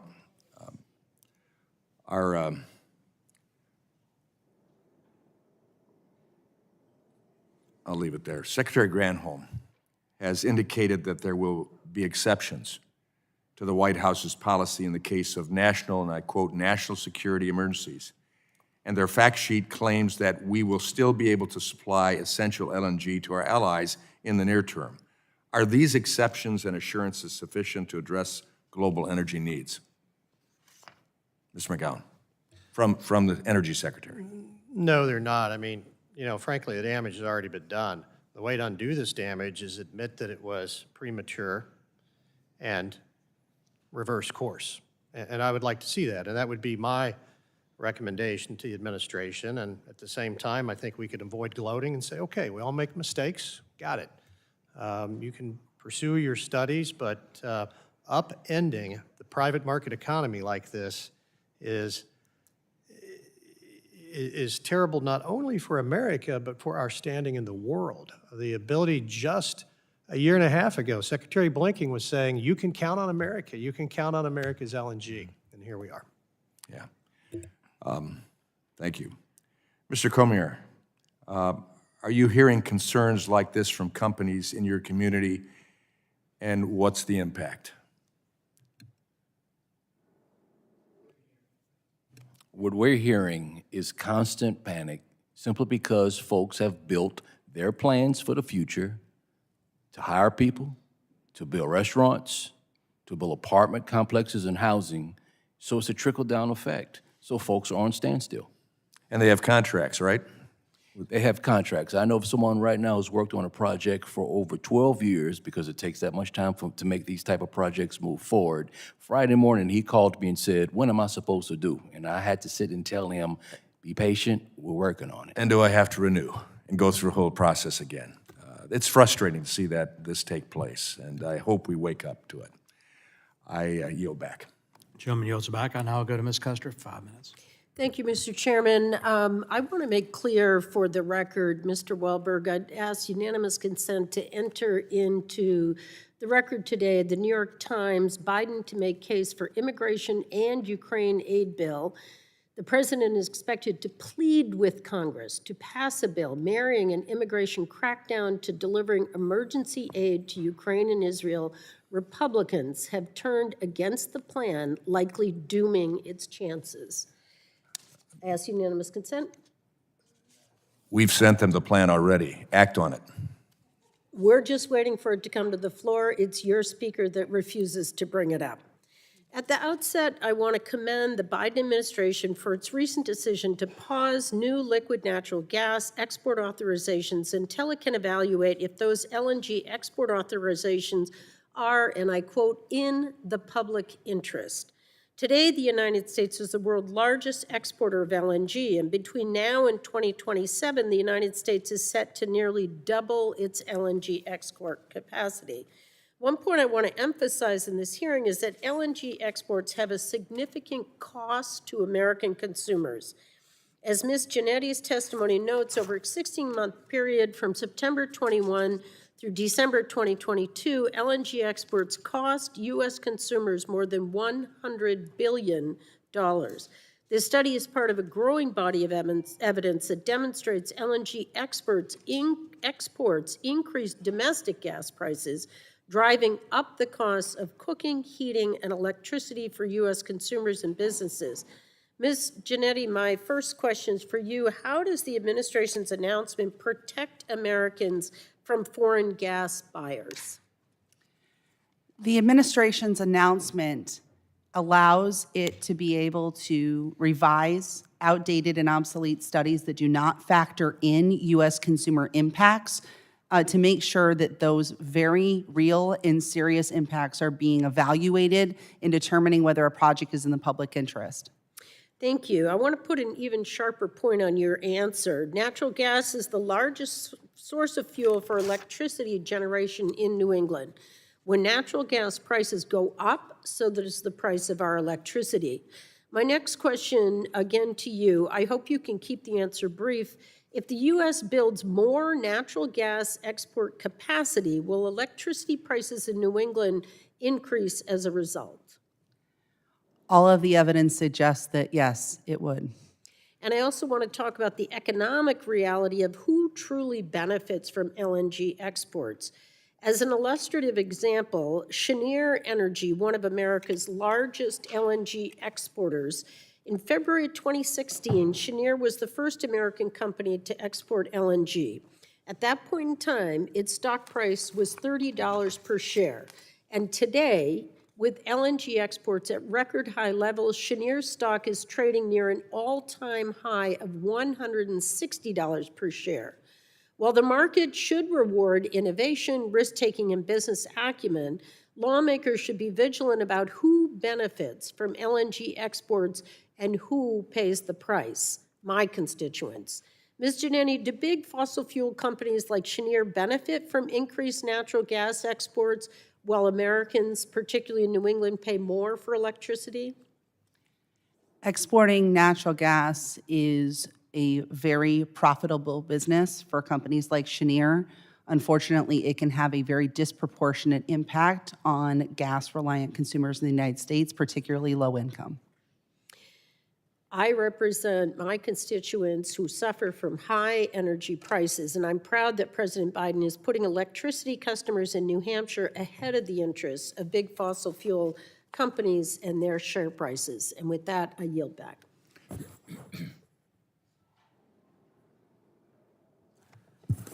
Gentlelady yields back. I'll now go to Mr. Palmer. No, Mr. Curtis for 5 minutes. Thank you, Mr. Chairman. Mr. McCown, I hope I'm pronouncing that correctly. I had an experience to travel to a COP this year. And before I went, I noticed with great interest a delegate from Germany had circulated a letter, and some of our members in the House and Senate signed that would ban these LNG exports. So imagine my interest when I found myself in a room with her and heard her explaining how grateful she was that they had been able to move off Russian natural gas to U.S. natural gas. And I, of course, raised my hand and I said, can you help me understand why you don't want to allow others to do that? And she didn't have a good answer. And I'm just curious from your perspective, why is it that it's okay for Germany to brag about doing that, but then insist that others not have that opportunity? Yes, that's a very good question, Vice Chair Curtis. Germany has always pursued their own version of Germany first policy when it comes to energy, and has for decades. They've decoupled geopolitical decisions with economic decisions. And, I've had the CEO of one of Germany's largest utility companies say, we didn't think we needed to worry about energy security. We didn't think it mattered. But there is this duplicity of thought in Germany that is inconsistent across what others do. Can I ask you? This is only just speculation on my part, but I've thought perhaps, are there greenhouse gas emissions more today than they were before they started down this road? They are, and the United States has reduced its GHG emissions Dramatically through the shale revolution, whereas EU countries, and Germany in particular, has spent billions, if not trillions, of public money with other EU countries and have not I would love to just hear more, but we're so limited on time. I am going to move us forward. Mr. Rice, can we discuss this concept a little bit? Sometimes it feels to me like people hate fossil fuels more than they hate emissions. As we talk about this cleanliness issue, it's my impression, and I've actually said it, and so tell me if I'm wrong, that we do produce it cleaner here than Russia, and not just by a little bit. Can you talk about that, and also this feeling like it's more important to kill fossil fuels than it is to kill emissions? Yeah, sure. So yeah, I can confirm that the energy that we produce here in America is the cleanest in the world. There's a lot of steps that EQT, America's largest natural gas producer, is taking that will actually bring the much-needed transparency, because we agree with our colleagues here from the NRDC, we need to take care of methane emissions, and we need to showcase that to the world. I am encouraged that the work, because I was at COP as well, and we heard climate leaders speak, specifically climate envoy John Kerry, saying that we have a choice, either eliminate fossil fuels or capture the emissions. That was a positive step for me, and fortunately, this industry is hearing the world's call for cleaner energy. So would you agree with this statement, that we can keep energy prices low, that we can keep energy reliable, we can not just be energy independent, but energy dominant, and reduce emissions? Yes, and we could look at the track record of success that the American oil and gas industry has laid. Keep in mind, 20 years ago, we were in a situation where we were energy dependent. We were thinking about importing gas. What happened? We cracked the code on shale, amazing innovation, and now we've turned America into an energy powerhouse. We've made the energy we produce in this country cheaper, more reliable. We hear the world's call for cleaner energy, and we are shifting that innovation towards making the energy we produce cleaner. Thank you. Mr. Cormier, I represent a part of my district that is oil and gas. It's rural Utah. They often feel like we don't just demonize fossil fuels, we demonize the people. Is that something that you can connect with and have any experience with?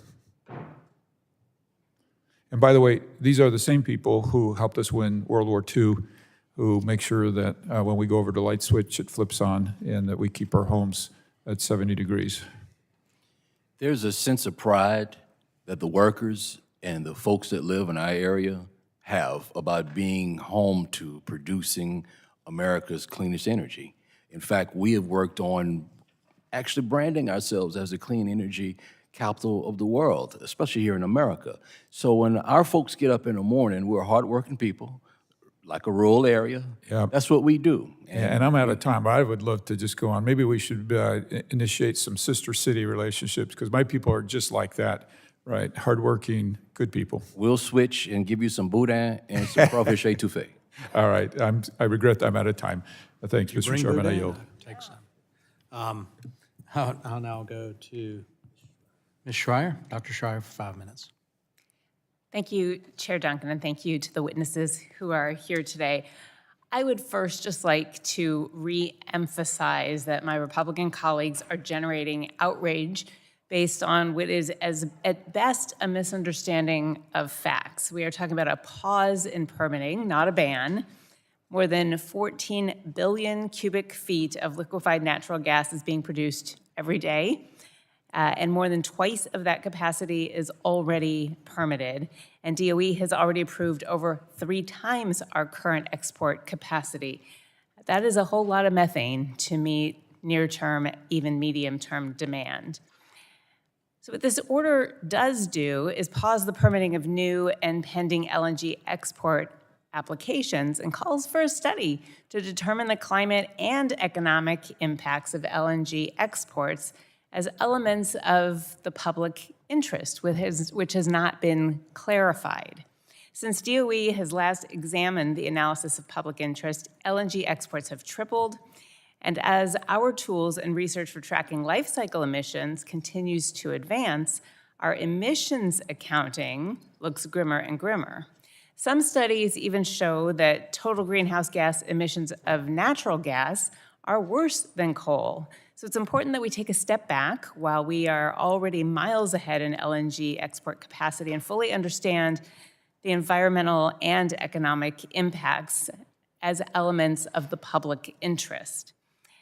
This is also a really good opportunity, as I'm focusing on emissions, it's a good opportunity to set the record straight on some of my colleagues' comments that the U.S. has decreased carbon emissions more than anywhere in the world because of this transition to methane. But carbon does not include methane, and methane is a more potent greenhouse gas.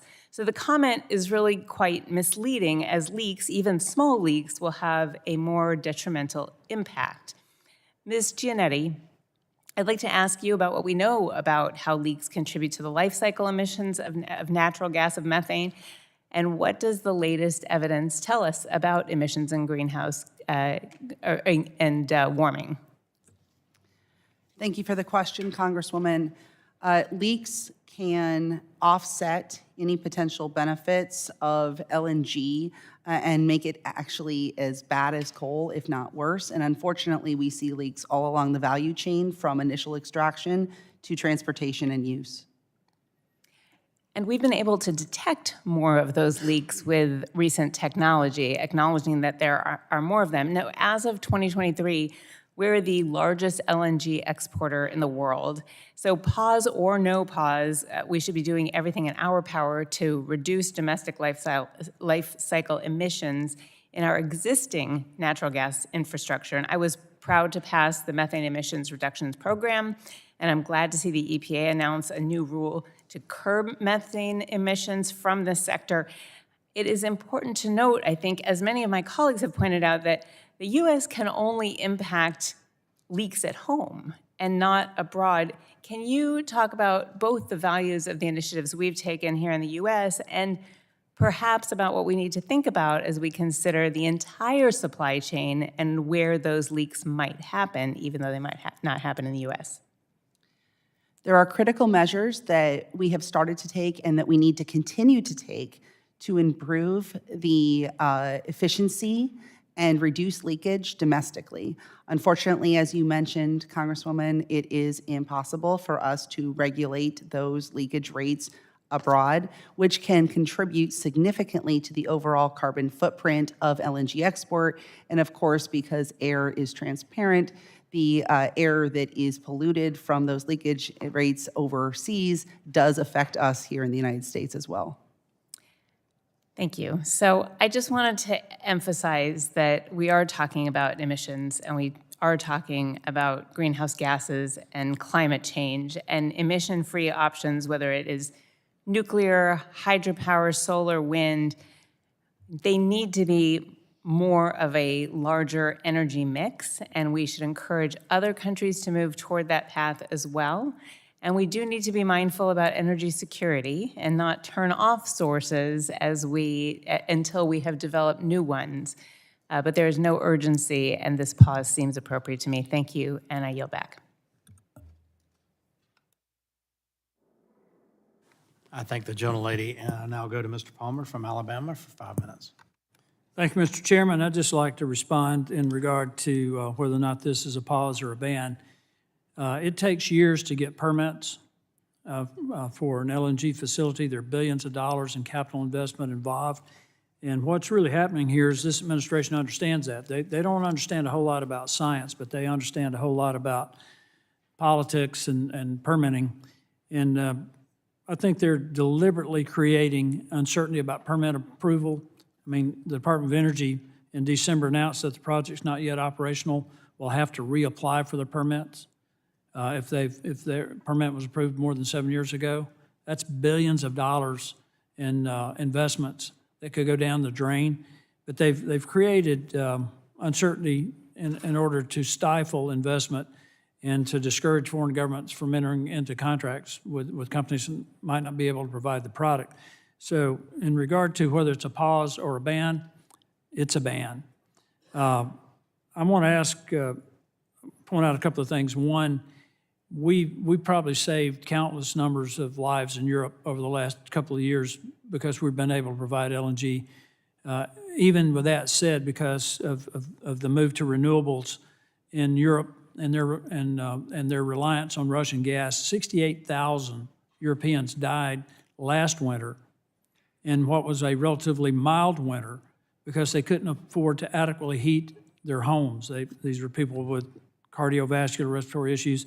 And I've repeated this time and time again. It gets no response from the other side. Same things happened in the UK. But what I want to get into is, Mr. McCown, in your testimony, you made the comment about this being a national security issue. I think it is. It absolutely is. You even mentioned something that doesn't get mentioned around here very often, that America is the arsenal of democracy. I think a significant part of that arsenal is our enormous energy capacity to aid our allies and emerging economies. Would you like to comment on that briefly? Yes, thank you very much. It is, and we have always been the supplier. I mentioned earlier today that we supplied most of the oil and gas used during World War II. We export a lot of things that is very helpful, and we do it in an environmentally friendly way. We are more highly regulated than almost any other country in the world, and we do it safely. Mm-hmm. And by removing that, what we are going to see is increases in emissions from around the world, not decreases. And I think it's something we have to take very seriously. But you also understand that China is an adversary. And I've told people this many times, the war in Ukraine didn't create the energy crisis, it exposed it. And the thing that everybody should learn from that is that no nation should be reliant on an adversarial nation for something as critical to its economy and its national security as energy. You see what's happening right now is that you've got a number of non-government organizations and nonprofit groups pushing for an energy transition in the United States, and they did the same thing in Europe, being funded by Russian and Chinese dollars.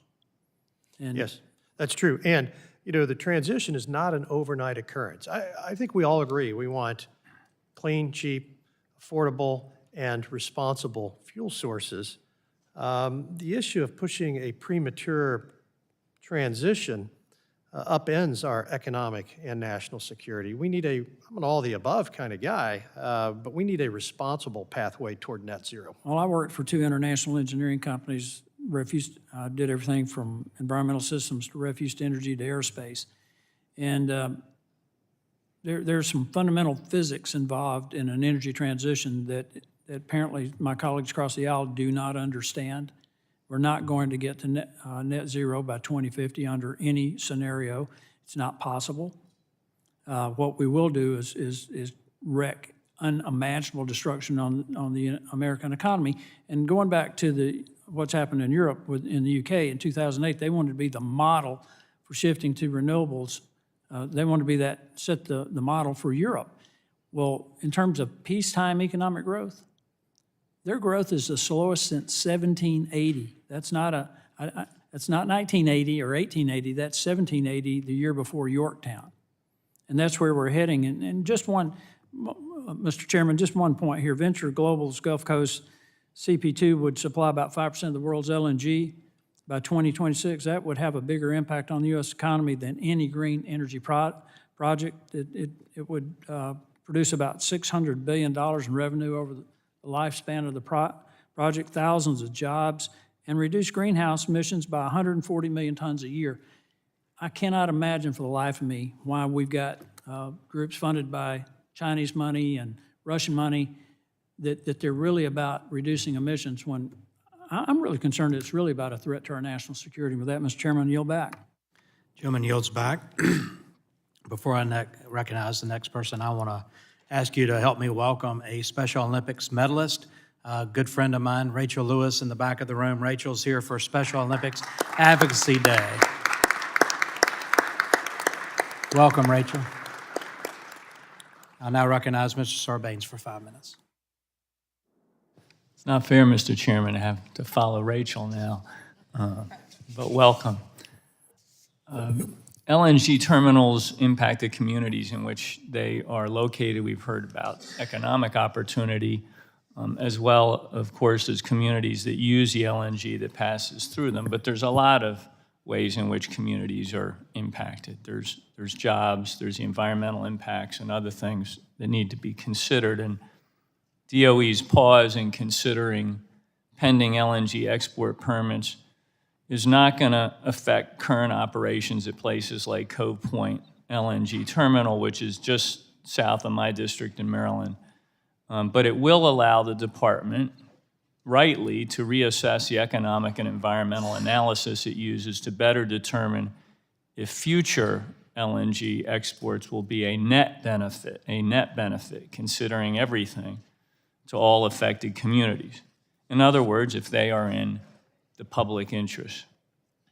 And certainly one critical measure of whether LNG exports are in the public interest is if these exports help or conversely harm our efforts to meet our local, domestic, and international policy goals, such as our climate commitments. Two asides quickly. One is the notion that this is politics to have this pause where DOE is trying to bring more things into the picture, I think is unfair. I mean, we're at the beginning of the second year of a 2-year term that members of Congress serve in. If we're going to have to swear off the whole second year of our 2-year terms in terms of being able to take steps or endorse or support this kind of agency activity because we're in a campaign year and therefore it's political, we're losing half of our capacity to do our jobs as members of Congress and as people in these responsible federal agencies. So I take the administration at its word that it's just trying to incorporate broader perspective into the way these decisions are being made. And frankly, it's a sign of the maturing or the maturity of the industry, too, that you would have a pause.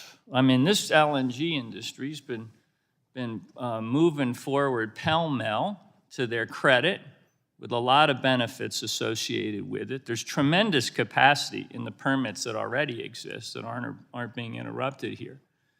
To say, let's pause and examine all of the kind of externalities and other factors that need to go into this, that's, in some ways, that's a nod to the industry that we understand you're here to stay in many respects, and therefore, these other factors need to be considered. So I don't view it as an attack on the industry, frankly. The state of Maryland has a climate pollution reduction plan that targets net zero emissions by 2045. As we know, the Biden administration's greenhouse gas reduction target aims to have nationwide emission levels by 2030 relative to 2005 levels.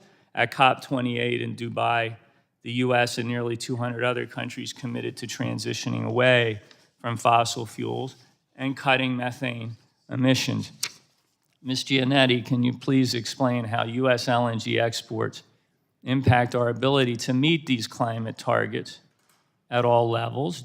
How do you anticipate, if you do, that the Biden administration's pause will have a positive impact on our work to meet these policy goals, both at home and abroad? And again, we're trying to get to these goals because they mean something, and we understand the implications of not getting there.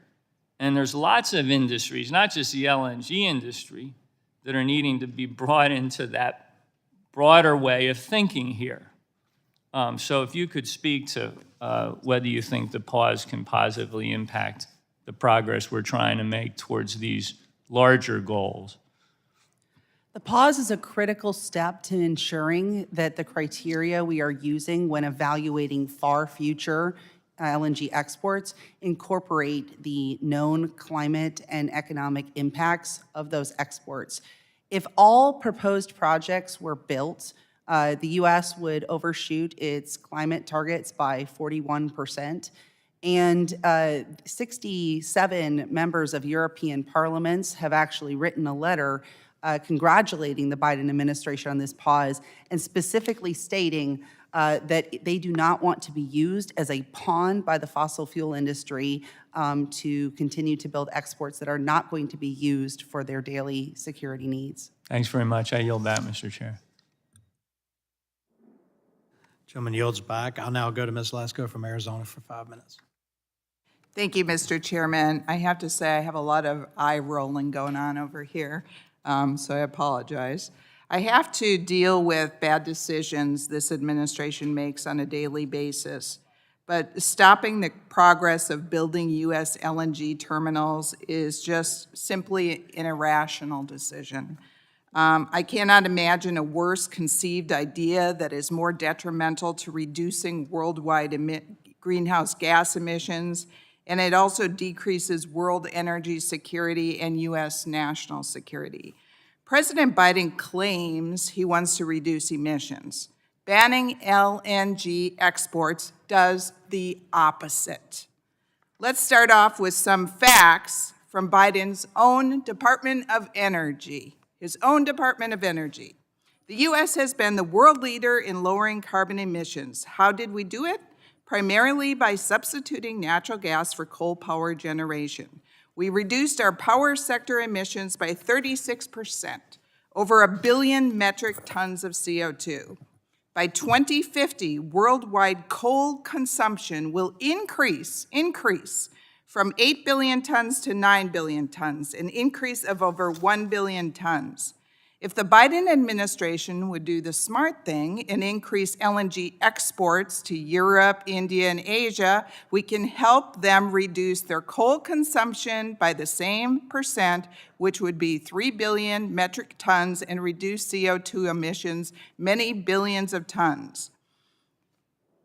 It's a common sense and easy task to substitute U.S. natural gas for Russian natural gas that continues to flow to our allies in NATO and the EU.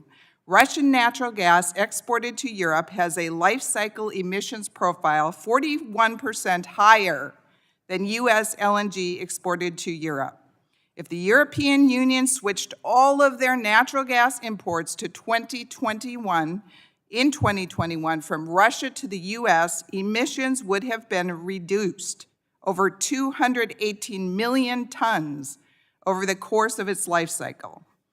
Biden has waged a war on American energy while ignoring the fact that even his own Energy Information Agency has said global demand for energy will increase by 50% between now and 2050. Embracing cleaner U.S. technology, U.S. resources, and free market principles is what allowed the U.S. to reduce emissions while ensuring reliable and affordable energy.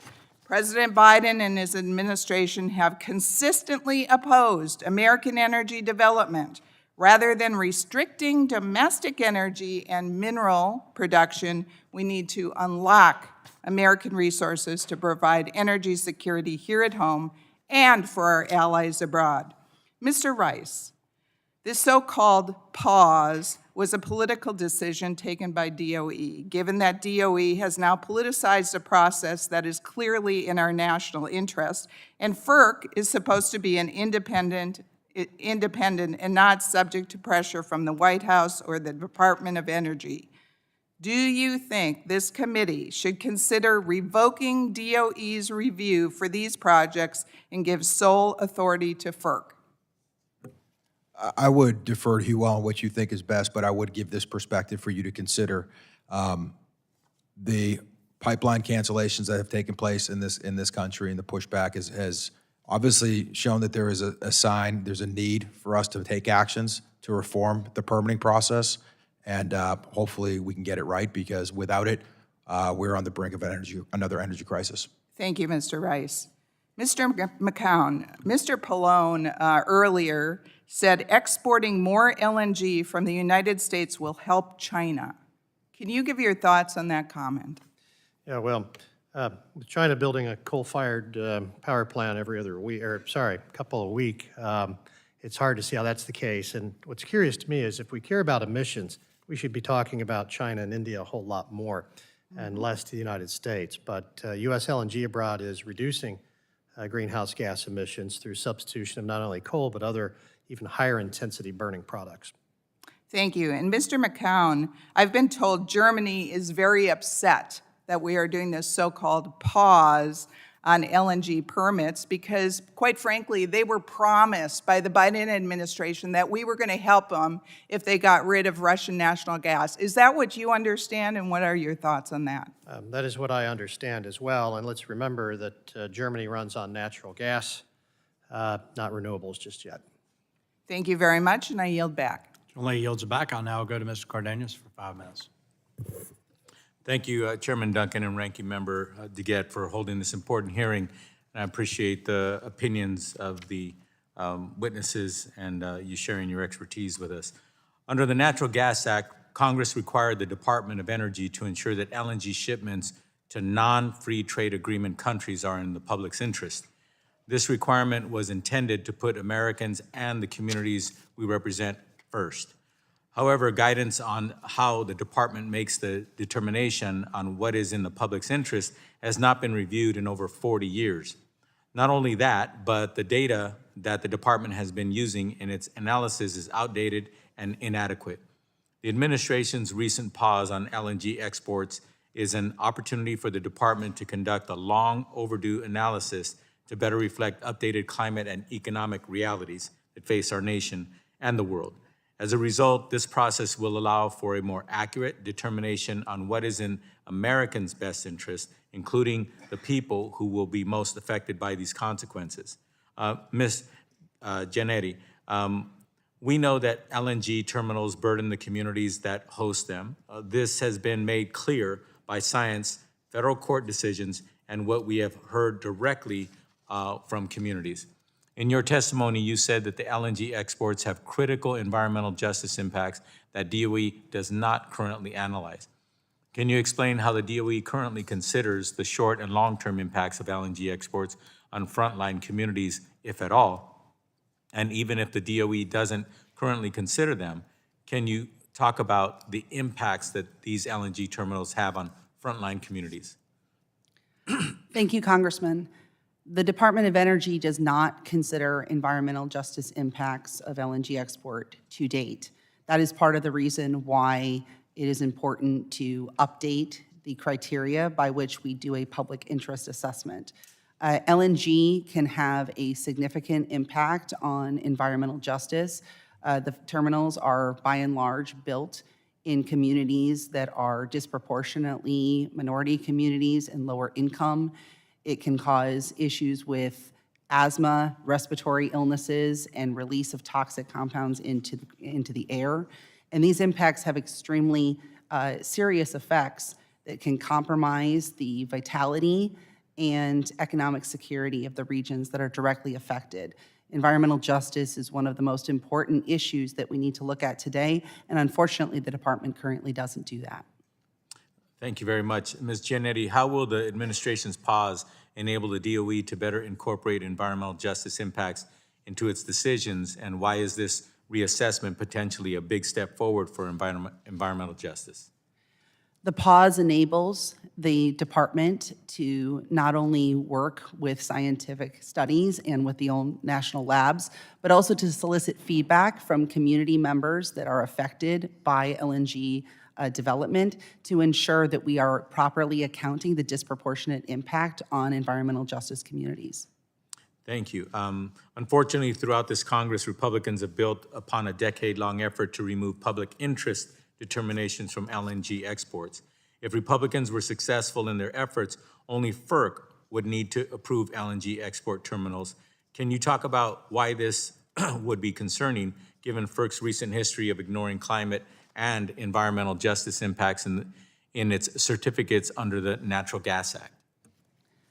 Thank you, Congressman. I'll first note that FERC is also subject to the public interest determination under the Natural Gas Act. So FERC also is required to look at all elements of the public interest in determining whether a project should be approved. Therefore, the concerns about whether the public interest is properly being assessed affect both the department and FERC. To date, FERC has failed to properly account for the climate, economic, and environmental justice impacts of LNG infrastructure. There are some reasons to potentially be hopeful that that could change, but so far we haven't actually seen anything happen. Thank you. One of the original reasons why I ran for office almost 30 years ago was because I grew up in a neighborhood where all of the dump sites in Los Angeles were on my side of town. And the power plants to this day still exist on my side of town. But it's really interesting, though that trash and that energy goes to all towns, all sides of the towns in my community. But yet, on the west side of Los Angeles, you don't find these facilities, yet we service all of them. So equities is very important, and these reviews are very important too. With that, my time having expired, I yield back, Mr. Chairman. Gentleman yields back. I'll now go to the gentleman from Houston, Texas, where they know how to export energy. Mr. Weber for 5 minutes. Thank you, Mr. Chairman. Before I get started, I'm going to ask unanimous consent. I have 4 letters from Port Arthur, Texas, which, as you know, is West Louisiana. Mr. Cormier, Senator, you bet. And they're from the Chamber of Commerce, the county judge, from the president of Lamar College, and also from Port Arthur Chamber of Commerce, Lamar State College, Mayor of Port Arthur, and from the county judge. So enter them into the record. Without objection to order. Thank you. Mr. Cormier, I'm going to come to you.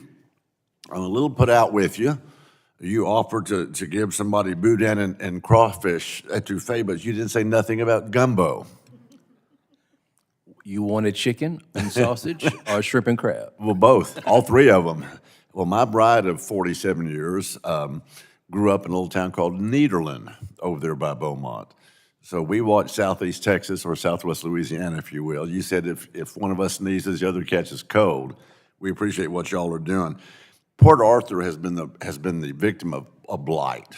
And so what's happening with Sempra Energy and others, not just Sempra, but others in Port Arthur, Texas, Southeast Texas, as we call it, is actually helping with the community, helping rebuild the community, that city.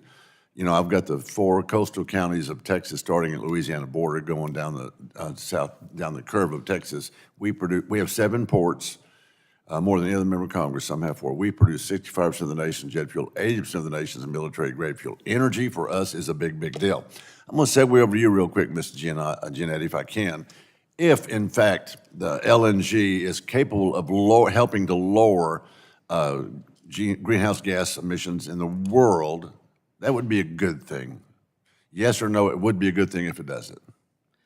One of the reasons why we need to properly reassess our tools is to be able to evaluate the impact of LNG. Either LNG does a good job of reducing versus when you're talking about coal, you're talking about oil, you're talking about other things. LNG helps reduce greenhouse gas emissions. I got to move on. I'm short of time.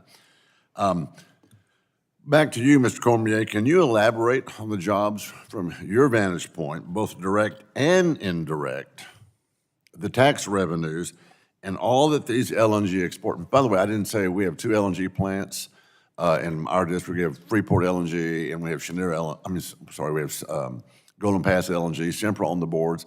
And as you know, Cheniere is right across the road from Sabine Neches Waterway.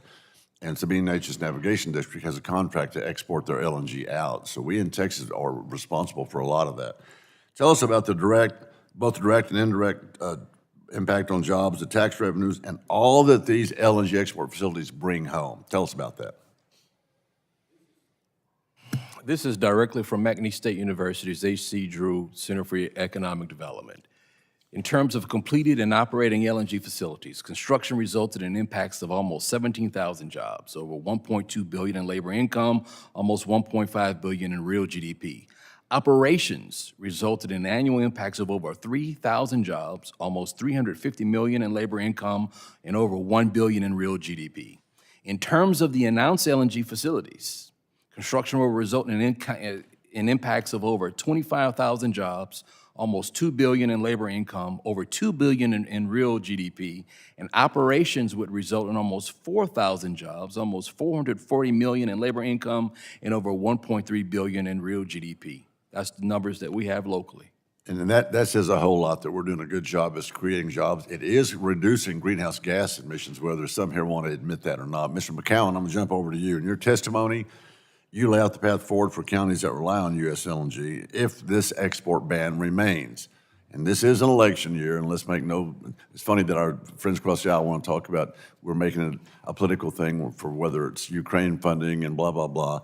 This is an election year. Can you speak to the environmental benefits that U.S. LNG provides, especially as it compares to producers worldwide? I've got about 35, 40 seconds. Yes, absolutely. I mean, it significantly reduces greenhouse gas emissions, and we talk a lot about coal, which is about a 50% emission reduction, but when we talk about fuel oil, wood, other things, it's dung.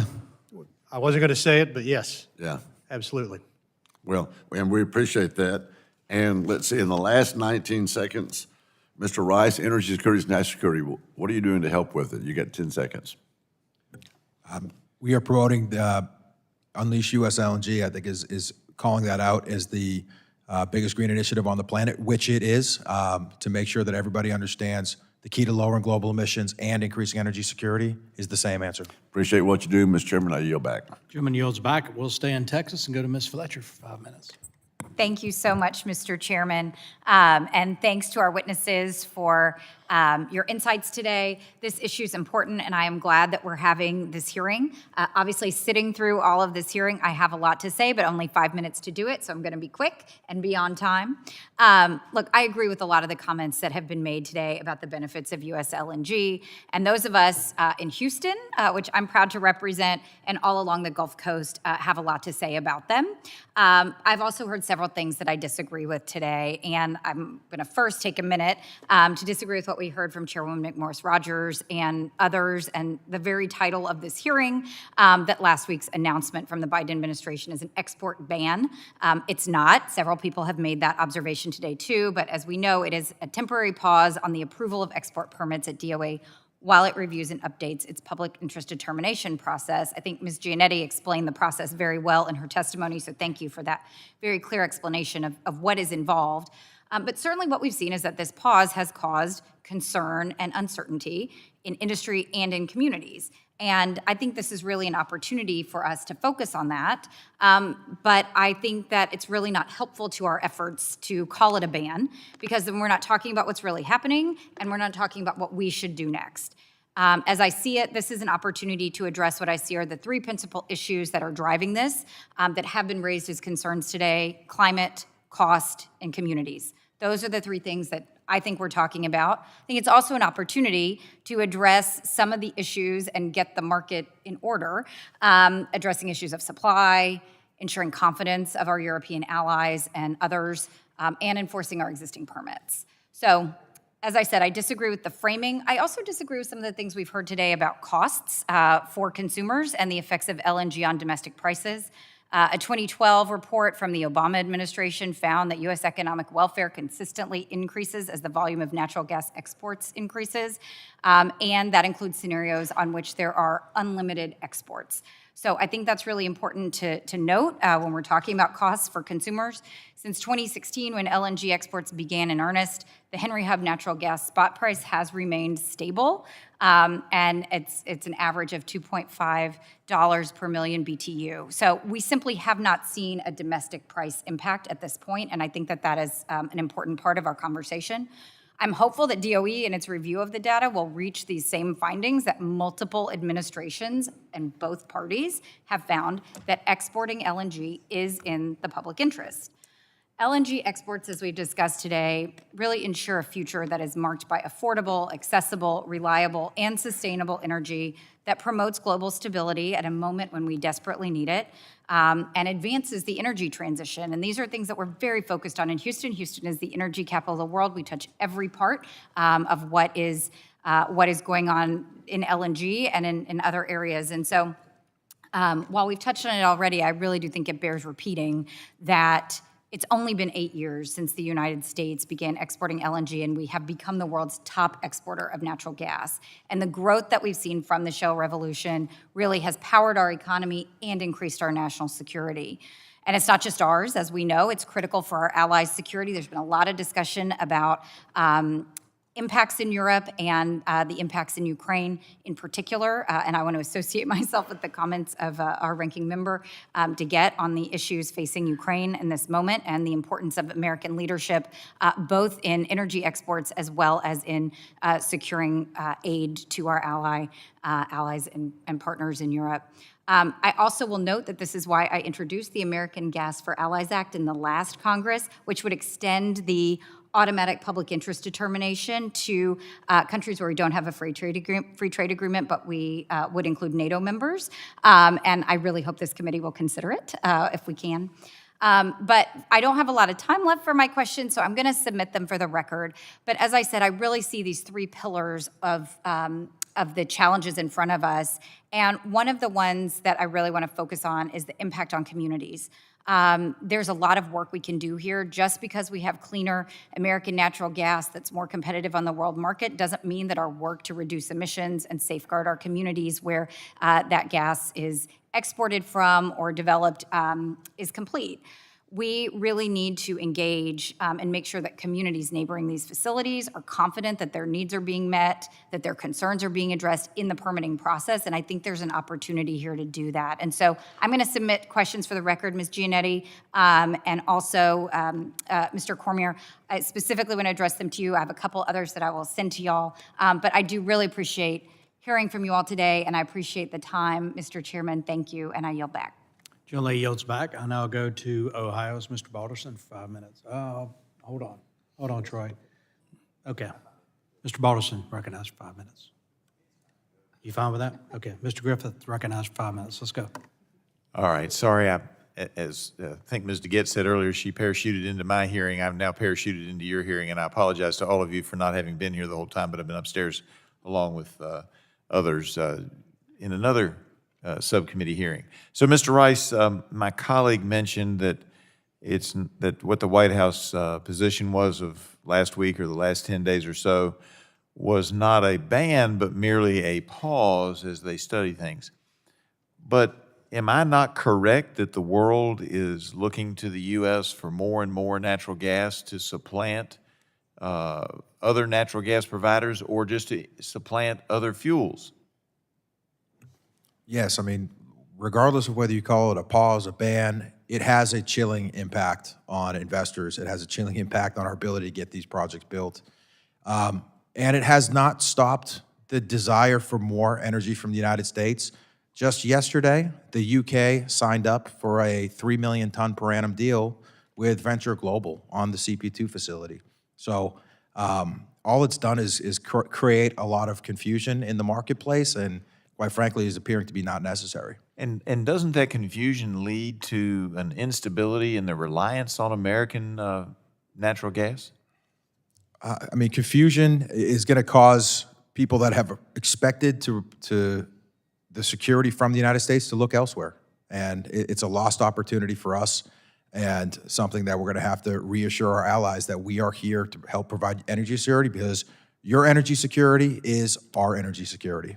And if they start looking elsewhere because we have instability or we're not reliable to provide them not only what we're currently giving them, but additional natural gas, what choices do they have other than us or Russia? I mean, I know there's a couple of small actors, but aren't we the big actors, the United States and Russia? I mean, the United States is the largest, but we do need to understand we do not control the market. There are other options, and some of these options may not be as friendly to the United States as we'd like.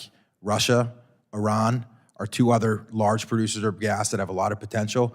And the other big alternative that people can run into is foreign coal. So whether we have an energy security issue or we start having emissions rising, I mean, that's what's happening. If the United States does not supply this LNG, that means there's going to be more coal. So if we get a request from India and we can't provide it, they'll burn their coal, which is not nearly as clean as the coal in my district. Isn't that true? That's absolutely correct. And I think that's the biggest thing that people need to understand. Less LNG means more coal. Less LNG does not mean more renewables. It simply means more coal and higher emissions. And we talked about how when we started, and we had an example here in Congress, when we started exporting oil again, the prices didn't go up. My colleague from Texas just talked about how people worried when we started exporting LNG that, you know, our prices would go up, and they've been relatively stable.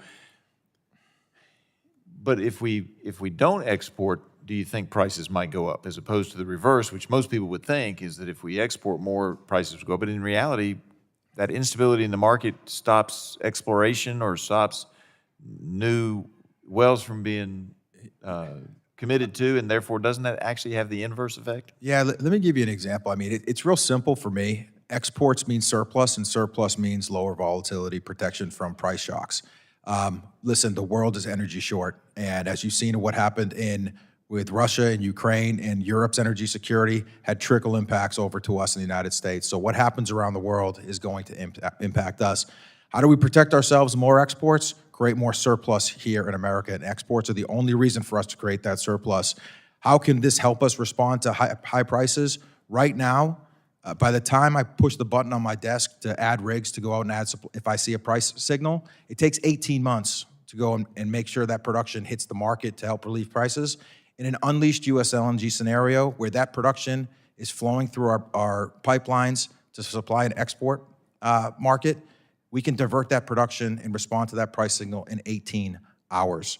That's how we keep prices low from everybody and protect Americans from really the big problem, which is the really volatile price shocks.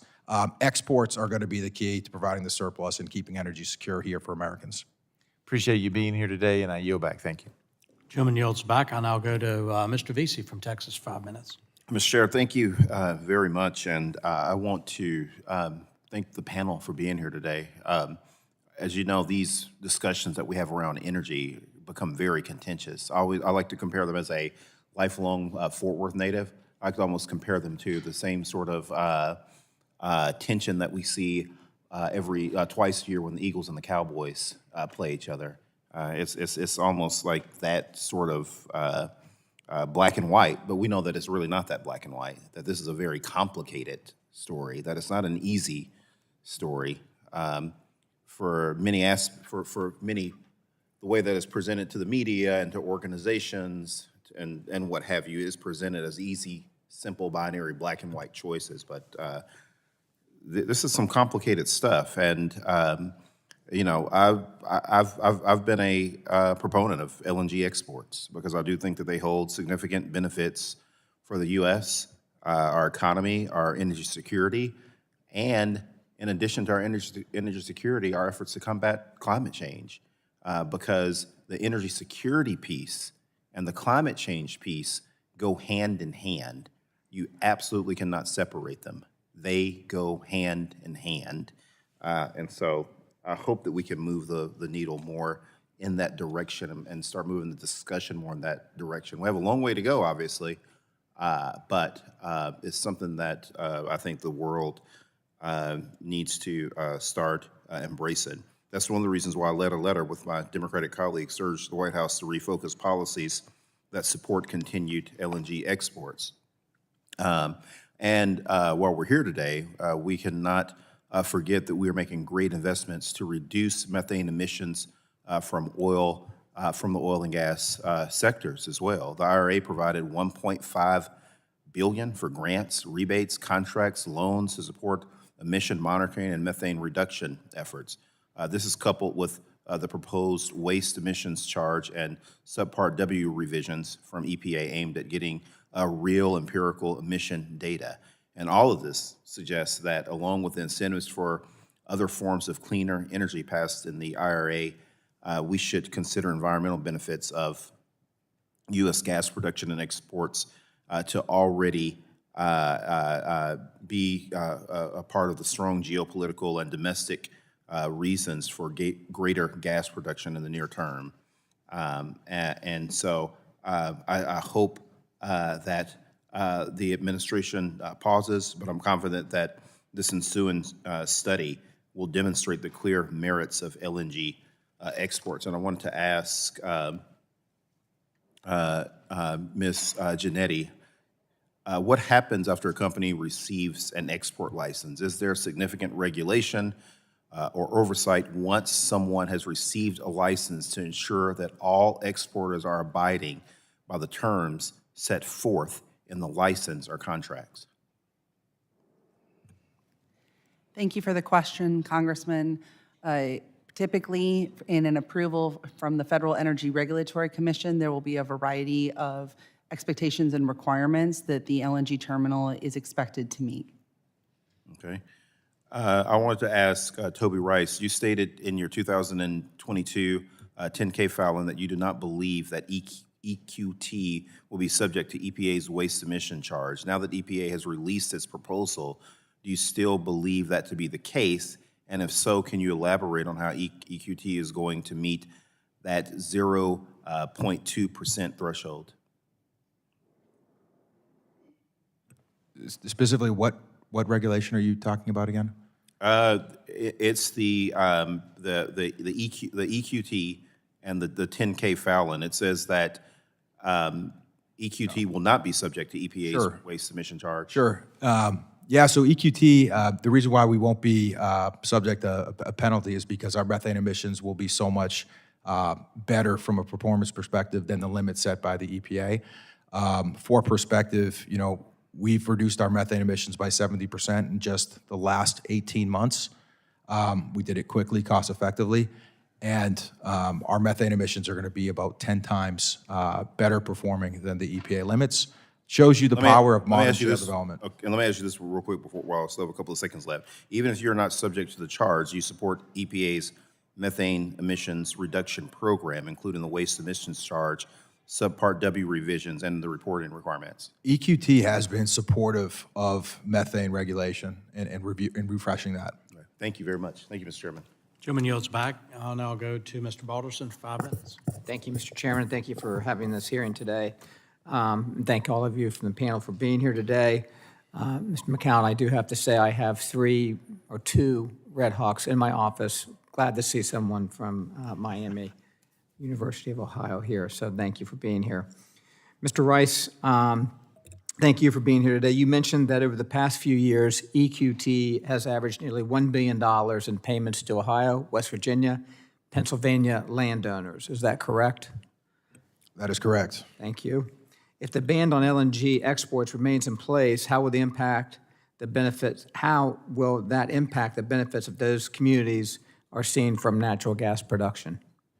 It would mean a reduction in those royalty payments, specifically because we would not have the need to produce more to fill the export demand. Thank you. Mr. Cormier, thank you for being here, sir. Would you like to add anything on how this ban would impact communities in Louisiana?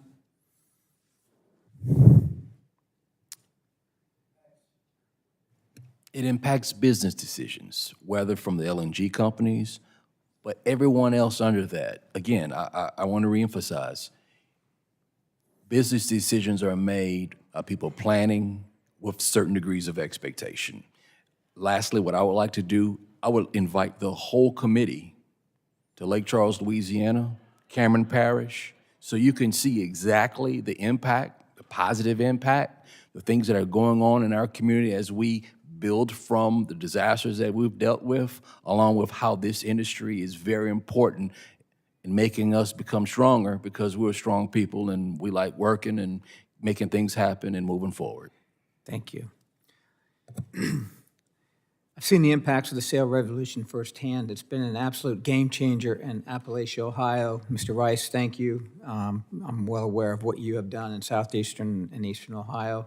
And just recently, the Muskingum Watershed Conservancy District, which covers most of my congressional district, released a report showing revenues from Utica shale leases have raised the region's economy by nearly $1 billion. What When I look at the lifeline that natural gas is given my district and the Appalachia, Ohio, it makes the Biden administration's decision even more puzzling.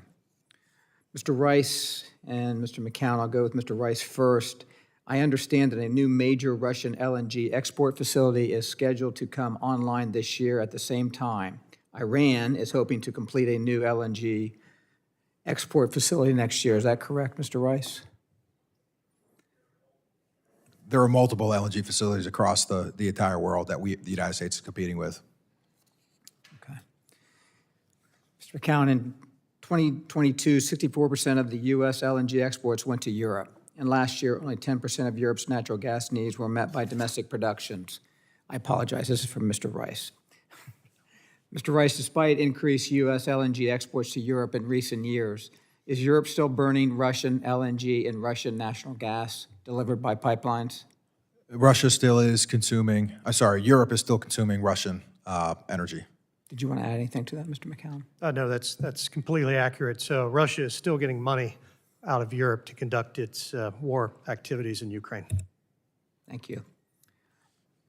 Do either of you think, Mr. Rice and Mr. McCown, do either of you think it's America's best interest for Europe to continue relying on Russia to meet its energy needs? Mr. McCown, I think you just answered it, but is that correct? No, of course it's not. Thank you. Mr. Rice?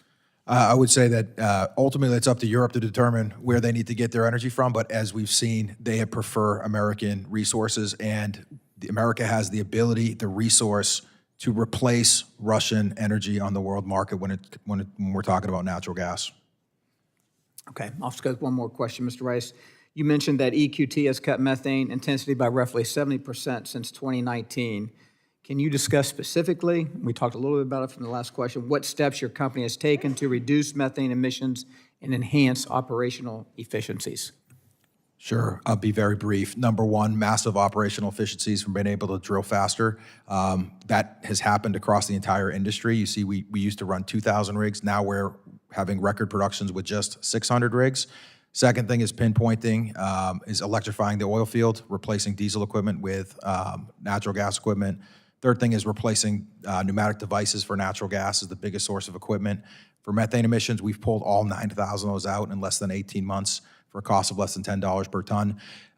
It's important to understand that these opportunities that we're doing at EQT to lower our methane emissions are available for other natural gas operators, and we are working open source with operators to showcase to the world that methane emissions will be knocked out of the park. Thank you for what you've been doing, and thank you, everybody, for being here. Mr. Chairman, I yield back. Gentleman yields back. I'll now go to the gentlelady from Florida that both imports and exports natural gas, Ms. Castro. Thank you, Mr. Chairman. You know, it's only been since 2016 that Congress authorized the export of fossil gas. It's grown exponentially. It has had some positive benefit of displacing dirty coal. But I think now looking out to the future, as the estimates are that the exports could double, it is an appropriate time for the administration to take a hard look on the what the impacts are going to be. Is it going to continue to raise prices on my folks back home? Because my neighbors in the Tampa area, we are being socked. Our electric bills, primarily tied to gas, are out of sight. Is it going to create additional environmental risks for the people of the Gulf Coast? What does it mean for our national security? I'm sure that unfettered exports are great news for gas companies. They will benefit. But really, what impact does it have on American families and on our national security and pollution? And especially as we know that a lot of these exports go to China. I serve on a select committee on kind of confronting the Chinese Communist Party. Is this going to fuel what they're doing right now? Ms. Giannetti, do U.S. LNG companies send a significant amount of their product to China? Yes, currently China ranks around 7th in overall, but in terms of future LNG exports, it is the single largest identified consumer, amounting to up to 14%. It's interesting that so many seem so eager to fuel Chinese industry without weighing potential energy and national security risks. And Ms. Giannetti, how does the LNG boom impact energy bills for American families? And do you think the massive growth of exports has contributed to U.S. inflation by raising energy costs for American families? Energy costs are one of the most important things for American pocketbooks. And as we have seen, when there is an increase in exports, it has a disproportionate impact on gas-reliant energy consumers and raises energy bills. So it has a negative impact on the U.S. public interest and the U.S. economy. And I have one study in front of me that found that gas exports cost U.S. consumers $100 billion over a 16-month period.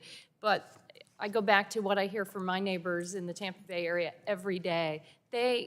Because we're not tapping lower cost, cheaper energies like solar power, they've been overly reliant on gas, and it has been an enormous drag on their economic well-being. The electric bills are out of sight because we're tied to gas. It's too volatile. Also, I want to emphasize that the Biden administration closely considered Europe's energy security in making this decision, which followed a letter January 25th from over 60 members of the EU Parliament in support of taking a look at this. The letter clearly states Europe should not be used as an excuse to expand LNG exports that threaten our shared climate and have dire impacts on U.S. communities. Do you think it's important to consider our other policymakers overseas? Certainly, Congresswoman, and that's part of the reason why this is an extremely measured, common sense announcement from the administration, because it has zero effect on current LNG exports or already approved LNG exports, the ones that are going to Europe. And didn't recently at the Conference of Parties, all countries on the planet agree that it was time to transition away from fossil fuels? Yes, at COP28. And part of the reason is because that there are significant burdens on many communities across the country. So many of the communities along the Gulf Coast have long carried the burden of these dirty industries. Do communities along the Gulf Coast benefit from rising exports to countries like China, or are there significant environmental risks associated with expansion of LNG export terminals? As a former resident of Gulf communities in Louisiana, Texas, and Florida, I have seen firsthand the impacts of energy expansion on the energy security and climate security of the Gulf. It's super important that we focus on the impact of these projects on Americans, both in terms of their pocketbooks, but also in terms of their overall energy and climate security. And the administration's pause will enable us to do that. I wholeheartedly agree, and I compliment the administration for their willingness to take this look at our national security, affordability, and the incredible environmental impacts of what's going on. Thank you. I yield back. Julie yields back. I'll now go to Mr. Pfluger from Texas for 5 minutes. Thank you, Mr. Chairman. I'm proud to sponsor the bill that would push back on the administration. Let me read you a quote from September 6, 2019. Kiddo, I want you to look at my eyes. I guarantee you, we're going to end fossil fuels. That was candidate Joe Biden. And to hear my colleagues on the other side of the aisle say this is not a ban, give me a break. The administration has used every weapon available for 3 years, and this is the latest, but this is the most egregious. Let's talk about the impact. And by the way, for a Democrat witness, I do agree it is measured. I actually say it's calculated. It's very calculated. This decision is very calculated. So let's just talk about the impact of what this will do to not only our domestic production, our country, our economy, but to the geopolitical scene. And I'll start with Mr. Rice. Thank you for your testimony today. Has time been used as a weapon both previously, and is this another use of that? And what's the impact to EQT? What's the impact to your buyers? Tell us the story that you're facing. Yeah, I mean, this is the playbook. It's delay, introduce uncertainty, and the playbook has been proven to be incredibly impactful and incredibly effective. Pipeline cancellations are probably one of the most destructive forces that are causing energy prices to be extremely erratic, and unfortunately, we're starting to see the beginning of that playbook on the LNG industry. For Mr. McCown, talked about the geopolitical impacts. How does this affect our national security? And by the way, it's been said that this doesn't impact FTA countries. Well, there's 195 plus countries in the world and only 14 of them are FTA. So let's just make that point that that's 7% of the countries. And the rest of them, and I'll get to a question from Ms. Giannetti, but talk just about geopolitical and national security impacts. Yeah, well, it undermines that. I mean, it undermines American credibility, both from reassurances that were just recently given to countries, but more importantly than that, it potentially deprives our allies and friends of fuel sources they need for their own energy security. And if I may, real quickly, we study things to death, right? That's how you get rid of things. And so fool me once, fool me twice, KXL, DAPL, MVP. It's a little hard to take the administration at its word right now. I take them at their word when President Biden, before he was president, said he was going to kill fossil fuels. That's exactly what he intended to do, and this is the playbook. I'll talk to Mr. Cormier. It's been mentioned, environmental justice. Some of the colleagues on the other side of the aisle talked about it, but they have concerns there. What's your perspective on what LNG and what the opportunities in some of these export facilities and plants, like the Commonwealth project has for your community? When you look at the FERC map, and this is something I think is very important, that's why I would love to have our agency host a committee. These LNG plants or LNG facilities are not anywhere near folks that are spoken of as being impacted. I'm from what you would call North Lake Charles, which is the urban part of Lake Charles, born and raised there. There's no industrial facility anywhere in our community. These facilities on the coast, granted, Cameron Parish, what Cameron has, you have 230 people in Cameron proper. Cameron is a very small place, very important place, historically part of Louisiana's culture. Hackberry has about 1,000 folks where Cameron LNG is at. Chenier, right across, you have Port Arthur, right over the Sabine River.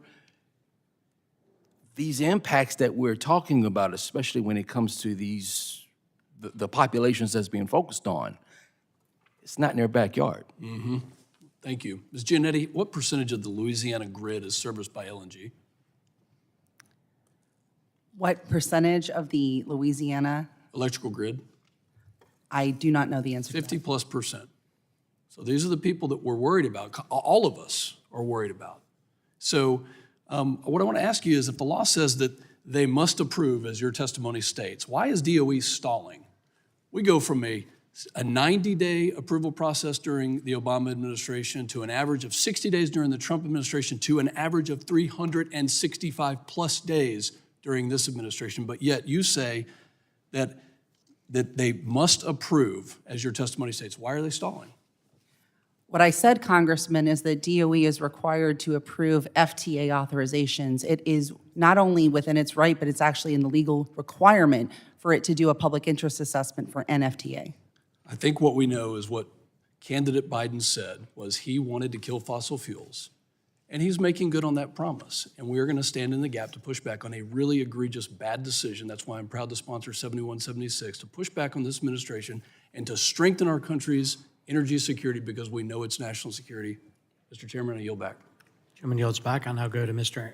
Pence from Indiana. 5 minutes. Thank you, Chairman Duncan, Ranking Member DeGette, and thank you, the witnesses, for being here today. The Biden administration's ban on exports of LNG is another misguided decision to add to their disastrous and anti-American energy track record. By banning further LNG exports, this administration make it clear that they favor radical environmentalists over Hoosiers and all Americans.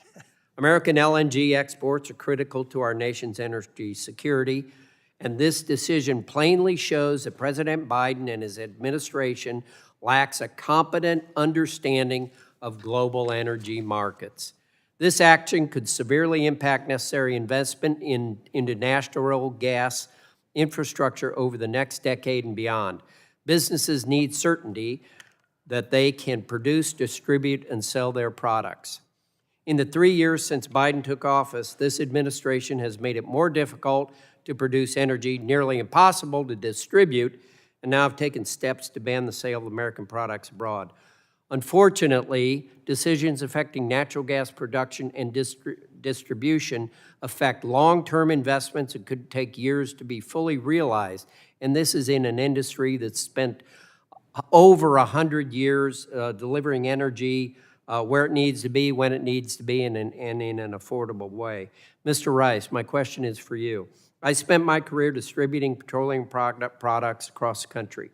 As you well know, the gas supplies underneath your feet in Marcellus are only worth your ability to deliver it to end users and monetize that. Your testimony talks about the infrastructure inefficiencies that are borne onto the consumer. How have decisions by this administration, including efforts to ban LNG exports, impacted investment in the distribution chain, and how does that affect the consumer? To have an environment where over, I'd say almost 10% of the pipeline capacity of projects would be canceled, to have an environment where it requires an act of Congress to get a pipeline built, ask yourself, which pipeline company is actually, what is it going to take to actually step out and invest in another project? It's going to take a whole heck of a lot. And so it's been absolutely chilling. And unfortunately, the approach if we're taking that same approach with infrastructure in the form of LNG, it's going to have the same end result. And it's going to be unnecessarily high energy costs, and it's going to be a lost opportunity for our communities in this country. And the delay is going to be costly for your company, and you're just going to have to get your investment back. Is that correct? That's correct, and that means that we're not going to be able to share this amazing decarbonizing resource that we have, that we are blessed with the world. And what that means is that the world is going to continue to use more coal, emissions are going to continue to skyrocket, and we're going to sit here maybe happy that we stopped energy infrastructure in this country, but we have done nothing to meet our objective to lower global emissions. We have done nothing to provide energy security to the world and Americans as long as we don't get smart about getting back to building things in this country. Okay, thank you, Mr. Rice. I'm going to yield the balance of my time to Mr. Armstrong. You're next. Can I get it? Yeah. Yeah, just for a couple of seconds. I thank the gentleman. You know,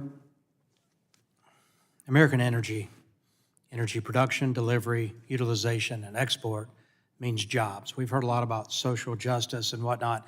I can tell you Mr. Cormier understands this in Lake Charles and southwestern Louisiana. But I've traveled from Lafayette to Houma through Thibodaux down to Port Fourchon.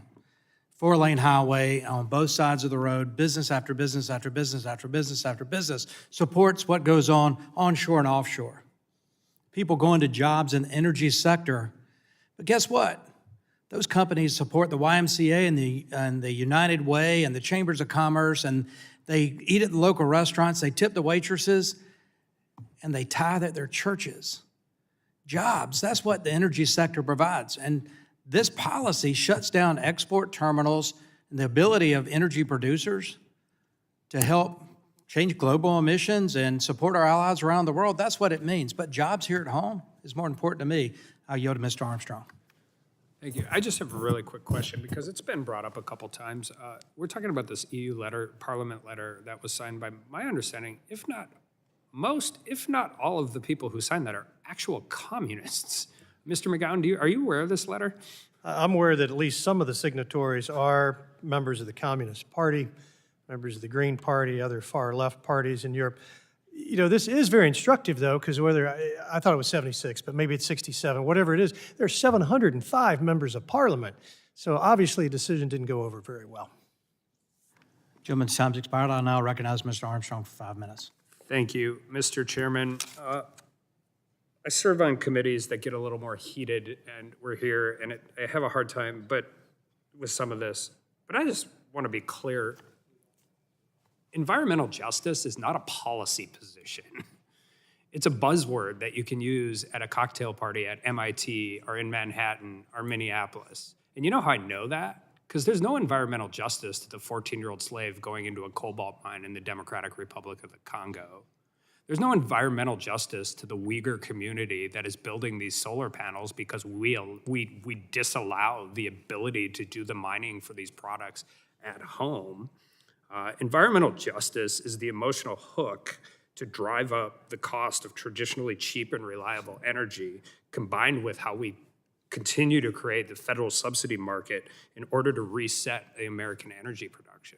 And I don't know where the environmental justice is in communities like Beulah and Hazen and Washburn and Underwood in North Dakota if Representative Pallone and Peters have their way and we shut down lignite energy production in North Dakota, particularly when we have EPA primacy and are working on some of the most advanced carbon capture technology in the world.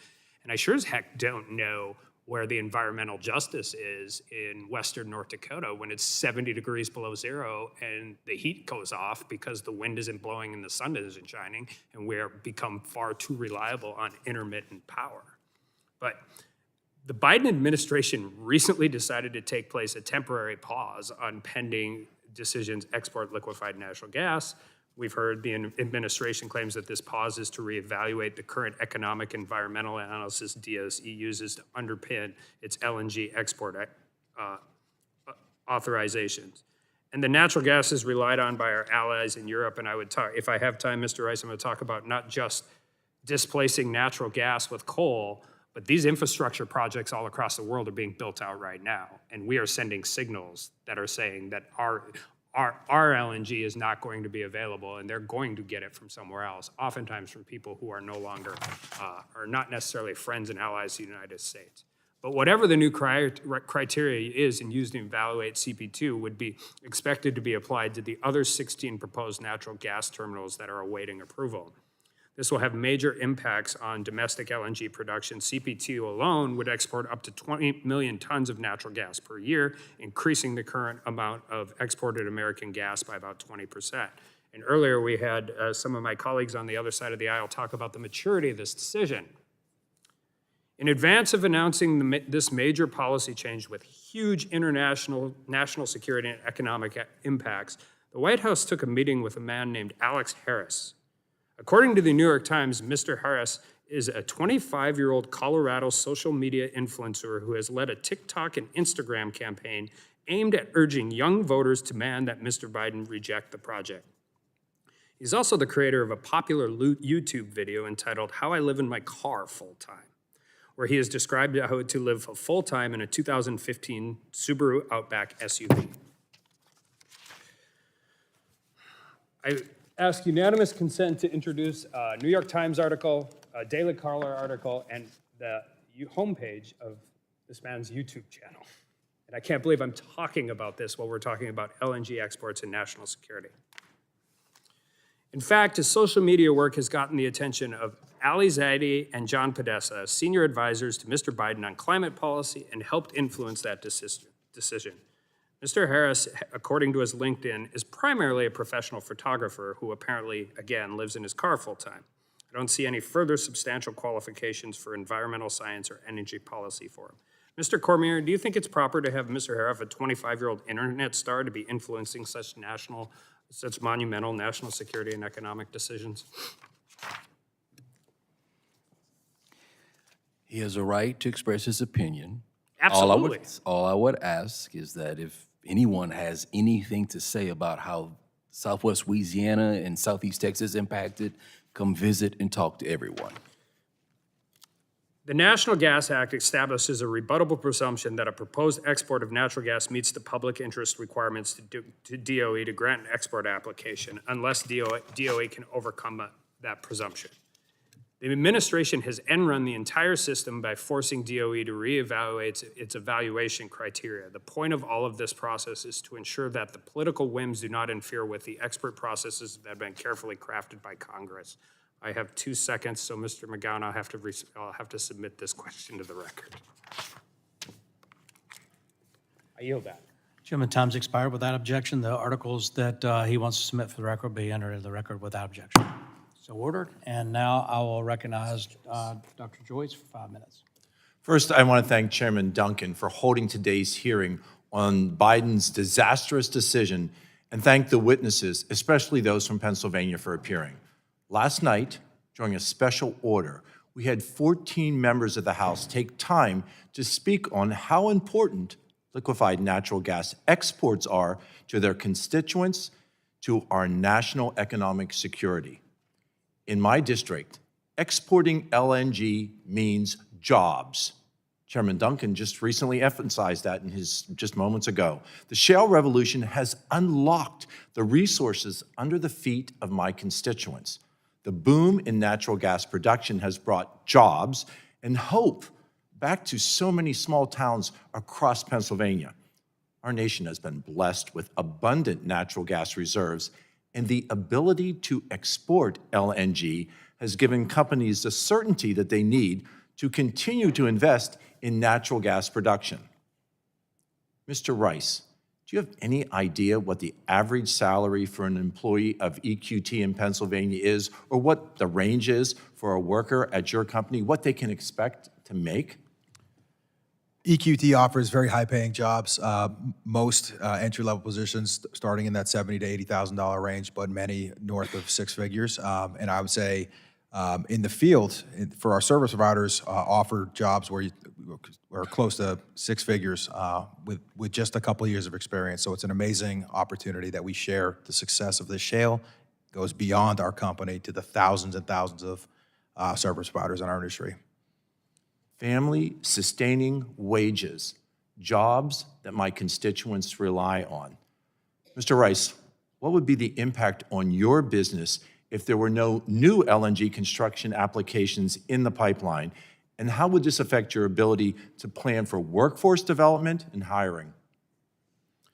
Well, I think that the industry would be paused and be standing still. And unfortunately, the pressures against our industry would probably grow because a lot of the pressures that we face are out of people's concerns over climate. And when you pause LNG and you pause American natural gas, you pause the world's ability to make an impact with climate, and that would have a negative impact, which is ironic because the one thing that people are looking to block is the one thing, because of their concern for the environment, is the one thing that people should be supporting because of their concern for the environment. Mr. Rice, I know you've been asked many questions here today, but I'd like to give you the opportunity to address any of the issues that we haven't adequately touched on in this hearing. More simply, what should we in Congress take away from this hearing? Yeah, I mean, let's talk about the security part. You know, there's a lot of discussion about price and exports, increasing pricing. When's that going to start happening? We're the largest exporter of natural gas in the world, and natural gas prices are below $3. So when is the rise in natural gas prices going to happen? And to put this in perspective, $3 natural gas price is the energy equivalent of $18 barrel oil. So this is the most affordable energy that we can put on the planet. And it's also the cleanest, and it's also the most reliable. But speaking to the larger benefit of LNG, you know, we hear a lot of talking points on the Hill that we are the largest producer in the world. We are the largest exporter. But the question that we need to ask ourselves, is that enough? Rampant inflation, wars in Ukraine, global emissions skyrocketing, energy security of our allies is crippled. Clearly, we need to be doing more. And from an energy security perspective, the world can only contain so much chaos before it starts spilling over and impacting Americans. Well, American LNG can help relieve some of this pressure that this world is facing by lowering global emissions and providing energy security to our allies. Those things are going to help America achieve the goals that we seek to achieve. Mr. Speaker, I thank all of the witnesses for being here today, and I yield the remainder of my time. Gentleman yields back. I now go to Mr. Allen for 5 minutes. Thank you, Mr. Chairman, and thank you for allowing me to wave on to this important hearing today, and I want to thank the witnesses. Mr. Rice, I met you back, I serve on the House Energy Action Team, and I was really intrigued by some of the things that you shared with us that day. I was just looking, and in fact, we might enter this into the record, but our trade deficit, this is an article in the New York Times, our trade deficit has exceeded $1 trillion, the most in history. And I believe you said and shared with us at that meeting that if you could get permits for pipelines to ship LNG out of off the coast of Louisiana, that we could power the entire continent of Europe. Is that still a possibility? Yeah, based on the work we've done to quantify the resource, we have the ability to quadruple our LNG exports to support 60 BCF a day of natural gas production through exports, and that would require a $4 natural gas price to be able to unlock the drilling and development of that resource, and we can put it on the doorsteps of our customers around the world for a cost of less than $12. And for perspective, the European market is around 55 BCF a day of natural gas, so 60 BCF a day of exports is a tremendous amount of energy, equivalent to adding a Saudi Arabia to the world stage, decarbonizing force. Let's look at the situation. So if we do that, we're burning 42% cleaner than we're currently burning over there? Yes, the estimate should be between 40 to 50% at a minimum, and if we target some of the worst emitting coal plants in the world, 5% of the world's worst coal plants are responsible for 30% of the power emissions. If you target the displacement of those coal, the environmental impacts are significantly greater than 40 to 50%. Why is the climate lobby not going nuts about this ban? I mean, when we can actually reduce carbon footprint, I mean, the equivalent of that would be, I've been told it's more than every American driving an EV. I mean, it's extraordinary what we could do. And it's basically because of what you have done for this country, we've actually reduced our carbon footprint substantially here. And guess what? We're getting no love for it. All they're doing is trying to put you out of business. This is amazing to me. It just baffles me.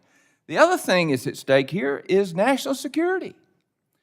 If we starve Russia, they're not going to have the money to fight the war. So we bring about peace in Ukraine, and guess what? We stop Iran. Then we have peace in the Middle East. All of a sudden, it's 3 years ago when this country set the cost of a barrel of oil and the price for natural gas. Folks, that is power. And if you don't have that in this world today, then we're going to look just like we are right now. I do have one quick question for Mr. Cormier. You mentioned how important LNG exports are for your region economically, as far as job creation and revenues and just benefits to your local communities. What does it mean to them?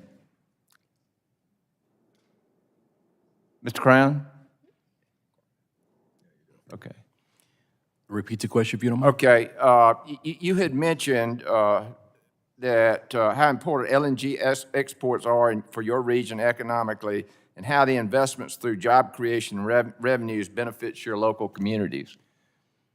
And it brings pride because in our neck of the woods, people want to work.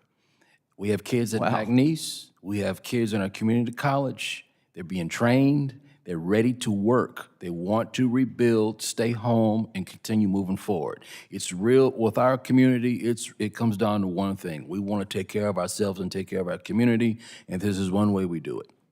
The greatest privilege I had in business was the opportunity to do just what you're talking about, and that's to give people the dignity and respect they deserve with a good job, to allow them to provide for their families, their church, their communities, and yes, this country. How could we deny that with this great opportunity? This thing has been teed up by the creator of the universe for this country, and we're ignoring it. I mean, we were created to adapt, and we were created to work. And anything this government perpetrates other than that will not work. And we will see the destruction and chaos, and we're seeing it right now in this nation. Thank you all for being here. Thank you. Keep the faith and keep working at this. And hopefully the American people are listening and we will change the behavior out there. Thank you so much. I yield back. Jim, yield back. We're going to pause for just a second. There's one member who is handicapped. There's another that is on her way, so just bear with us just a second. Are you pausing or are you banning? Carter's handicapped more ways than one, but We're going to have a debate over that just now while we're waiting. yeah, he is on a cycle for his foot, but just give us a second.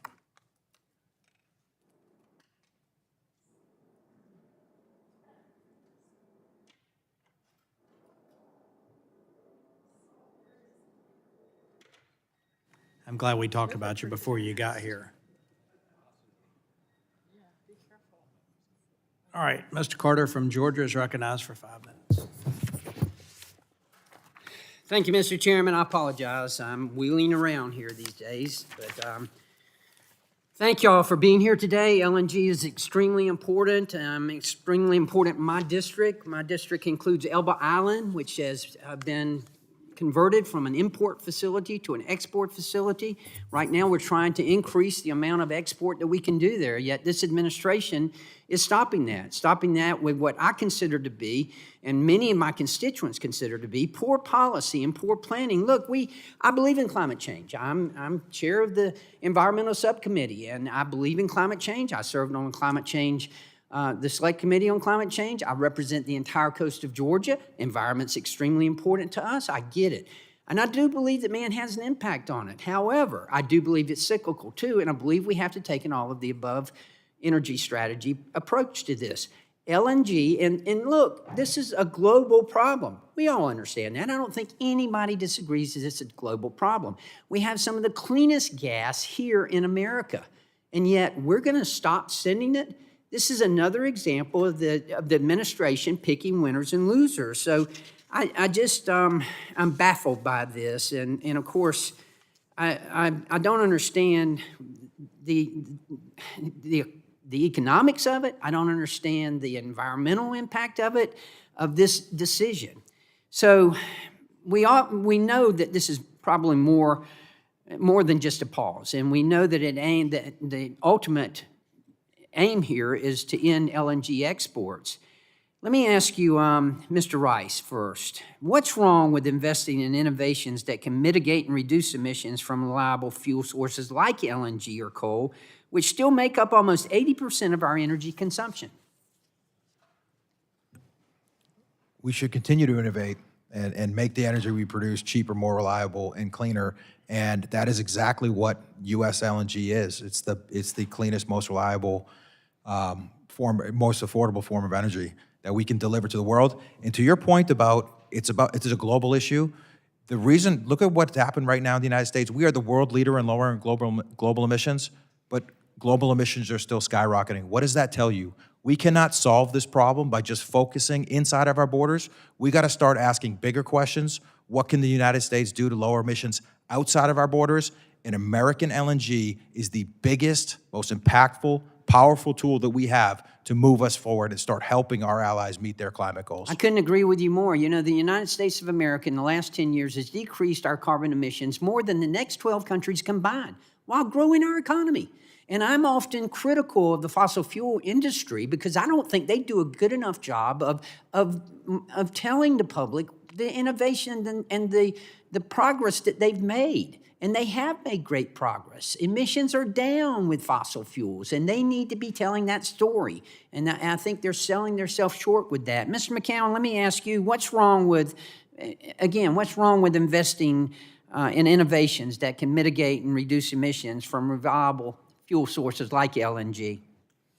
Well, there's not. In fact, we should be doing that, and we're starting to do that with carbon capture technology for difficult to decarbonize industries. We have both the government and the private sector has added to reducing methane leaks and emissions and has done a pretty good job. Despite some of the earlier testimony, methane CH4 has gone down. It has not gone up, despite added production. So we're on the right trajectory. The question is, what is a realistic pathway to net zero that can be sustained without ruining the economy or destroying our national security? A transition period is not overnight. That's a great point, and I appreciate you making that. Let me ask you, and go back to you, Mr. Rice. What's changed? What's changed since the last LNG studies that were done in 2018 and 2019 to warrant the Department of Energy to reconsider exports? There have been some changes. Methane emissions have actually gotten better from this industry. And you will see us do a much better job with the transparency so we can showcase, as I mentioned, we need to knock methane emissions out of the park. Some of the things that we're doing that have taken place in the last few years, you're seeing responsibly certified gas. That is bringing in third-party environmental auditors to come in there and actually say the environmental results we're achieving are actually happening. We're taking to the skies to measure methane emissions. And for perspective, in Appalachia, we are monitoring the entire basin. And just to give some people some color on that, we are going to be monitoring for methane emissions across an area the size of France. We take this very seriously, and then we'll end by providing full cycle carbon intensities from the time the gas comes out of the ground, through the pipes, through the downstream facility, to the doorstep of customers. We'll have a full cycle carbon intensity score. These are going to be the things that we need to do and showcase the environmental communities to address their concerns over methane emissions. Great. Well, thank you all for being here. Mr. Chairman, thank you very much for this great hearing today, and thank you for allowing me to wave on. Thanks I for yield being back. here. And gentlemen, time's expired. I'll recognize Ms. Barragan for 5 minutes. Thank you, Mr. Chairman. Ms. Giannetti, I want to first start by thanking you and NRDC for all the work that you will do on environmental issues, environmental justice issues. LNG exports are an environmental injustice and a climate disaster. They pollute minority and low-income communities along the Gulf Coast, which is already overburdened by pollution. We have heard directly from communities in these regions that they do not want any LNG facilities to be built in their backyards. Hilton Kelly, a resident of Port Arthur, Texas, gave this description of the impact of 2 nearby LNG export terminals on his community, with 2 more planned. Quote, "We have a disproportionate number of people here with cancer and respiratory problems. I have 2 grandkids who suffer from respiratory problems. 1 in 5 households has a child or elder person who uses a nebulizer for asthma. Our babies are literally suffering, and we are suffering. How much is too much for one community? No community should have to deal with this." My question to you is, can you talk through how the Department of Energy does not properly account for the impacts of LNG exports on frontline communities, and how the department should evaluate these impacts in future public interest determinations? Thank you, Congresswoman. As someone who previously lived in Louisiana, Texas, and Florida, I have seen this firsthand as a high school teacher with students who had disproportionate asthma or other respiratory illnesses. And environmental justice is not just a buzzword. It is a legal requirement and a critical element of determining whether a project is in the public interest. Unfortunately, to date, the Department of Energy does not incorporate environmental justice impacts into its assessment. And so the ability to be able to take a second, pause, and revisit those studies to make sure that the very important impacts on especially low-income and minority communities are taken into account is a critical and common sense step.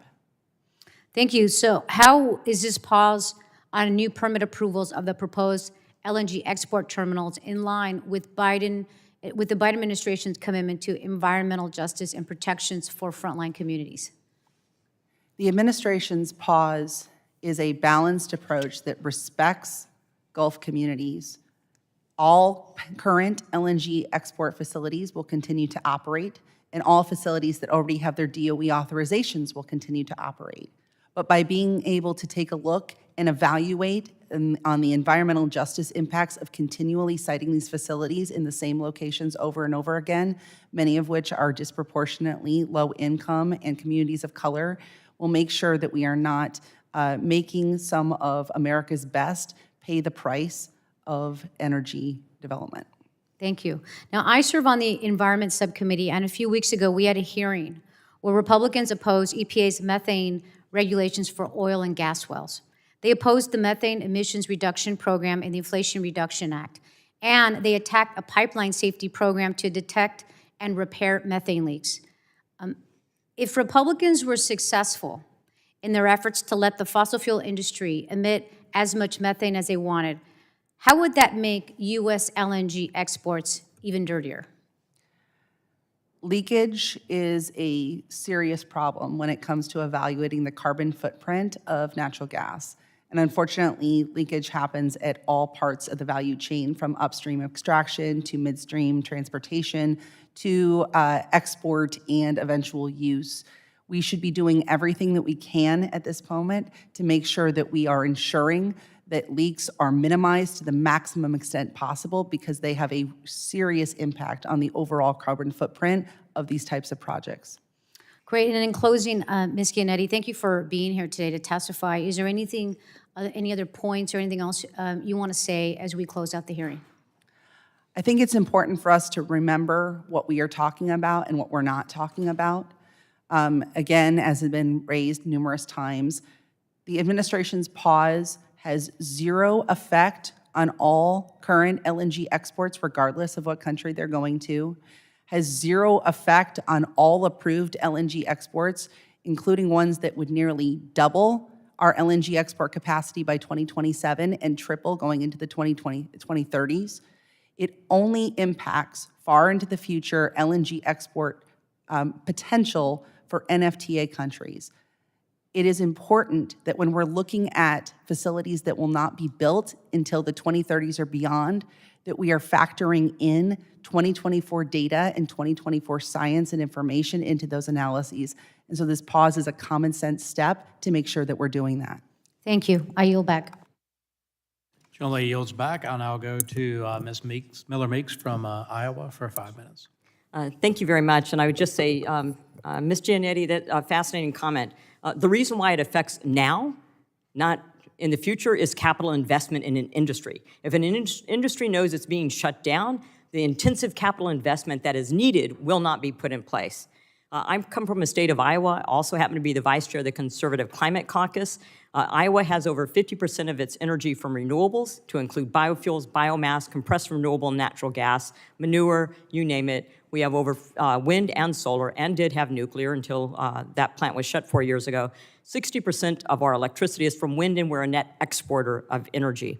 We can both have a cleaner, healthier planet and climate, as well as grow our economy and have affordable, reliable, secure, and abundant energy. The greatest sense of environmental injustice to me is not allowing poor people or disadvantaged communities to be able to heat their homes because we make electricity unaffordable. In fact, more than 5 million people die every year due to exposure to excessively hot or cold temperatures. This is globally. Heat death is responsible for 1% of global fatalities, around 600,000, but cold kills 8 times as many people, 4.5 million annually.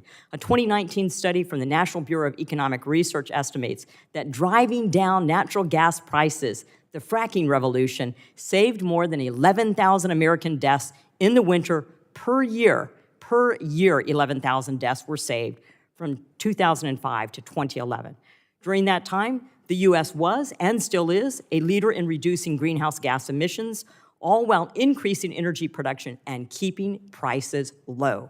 Since 2005, the U.S. has reduced net greenhouse gas emissions by 17%, all while primary energy production in this country increased by 48%. And the use of natural gas played an irreplaceable role in this fact. Globally, according to the Energy Information Agency, primary energy consumption is expected to increase through 2050, and in all the COPs I attended, which have been 3, every single COP has said energy demand is increasing, not decreasing. So through 2050, somewhere between 16 and 57%, and global demand for natural gas will increase by 41% in 2050. In fact, I was in Vietnam just last week, and they were talking about the Biden administration's policy on LNG is hurting them because they had an energy crisis last year. Further, a study from the National Energy Technology Laboratory found in 2019 that U.S. LNG often produced fewer greenhouse gas emissions than other types of coal or gas used around the world, which means that U.S. LNG exports could actually be beneficial for climate change if the U.S. replaced those of other fossil fuels. And I've had this conversation with Special Presidential Envoy on Climate, John Kerry. We're not studying the greenhouse gas emissions or the life cycle carbon analysis of other types of renewable energy, such as wind or solar. With all of us think that it should be done, and I'm sure those children in the Congo having to dig out rare earth minerals out of the earth in the Congo think that it would be environmental justice for them to not have to do that to create solar panels and wind turbines. So, Mr. McCown or Mr. Rice, if the U.S. limits our LNG exports, will that result in lowering the use of LNG globally, or will it only result in more LNG exports from our adversaries, like Russia, China, or other countries that have dirtier oil and natural gas? It will result in the usage of LNG from dirtier fuel sources, and if you look at the IEA or any other forecast, natural gas usage is going to climb out through 2050, not decrease. So it will do nothing. I agree. The energy demand is going to grow. And to put this in perspective, because we're talking about how big and how much LNG does the world need, we've heard a couple Congress people talk about this today. If you care about lowering global emissions and replacing foreign coal, the biggest source of emissions, it would require 170 BCF a day of incremental natural gas, LNG. If you care about eliminating energy poverty, which you cited, and replacing the 120 BCF a day of biomass that is used as a primary energy source, that's another 120 BCF a day. The world needs 300 BCF a day more natural gas, and both of those things would be decarbonizing because it would be lower emissions than coal, and replacing biomass is also going to have a decarbonizing impact as well. Massive opportunity. Thank you for that. And I'm agnostic of the energy source. I think we should be talking about lowering emissions and how we do that and have create a better environment rather than talking about the energy source that we want to eliminate. And what for any of the panel, what benefits do U.S. LNG exports provide to our allies and those who are supportive of us? Sure, I would say one thing. I think energy security is the natural answer, and you can look at what happened in Europe as a great example of how American LNG provides that energy security. But the other lesson that we learned in 2022 is that without energy security, you cannot transition. So if you care about climate and making progress on that front, energy security is the foundation of making that happen, and American energy is the foundation of that security. Mr. Cormier?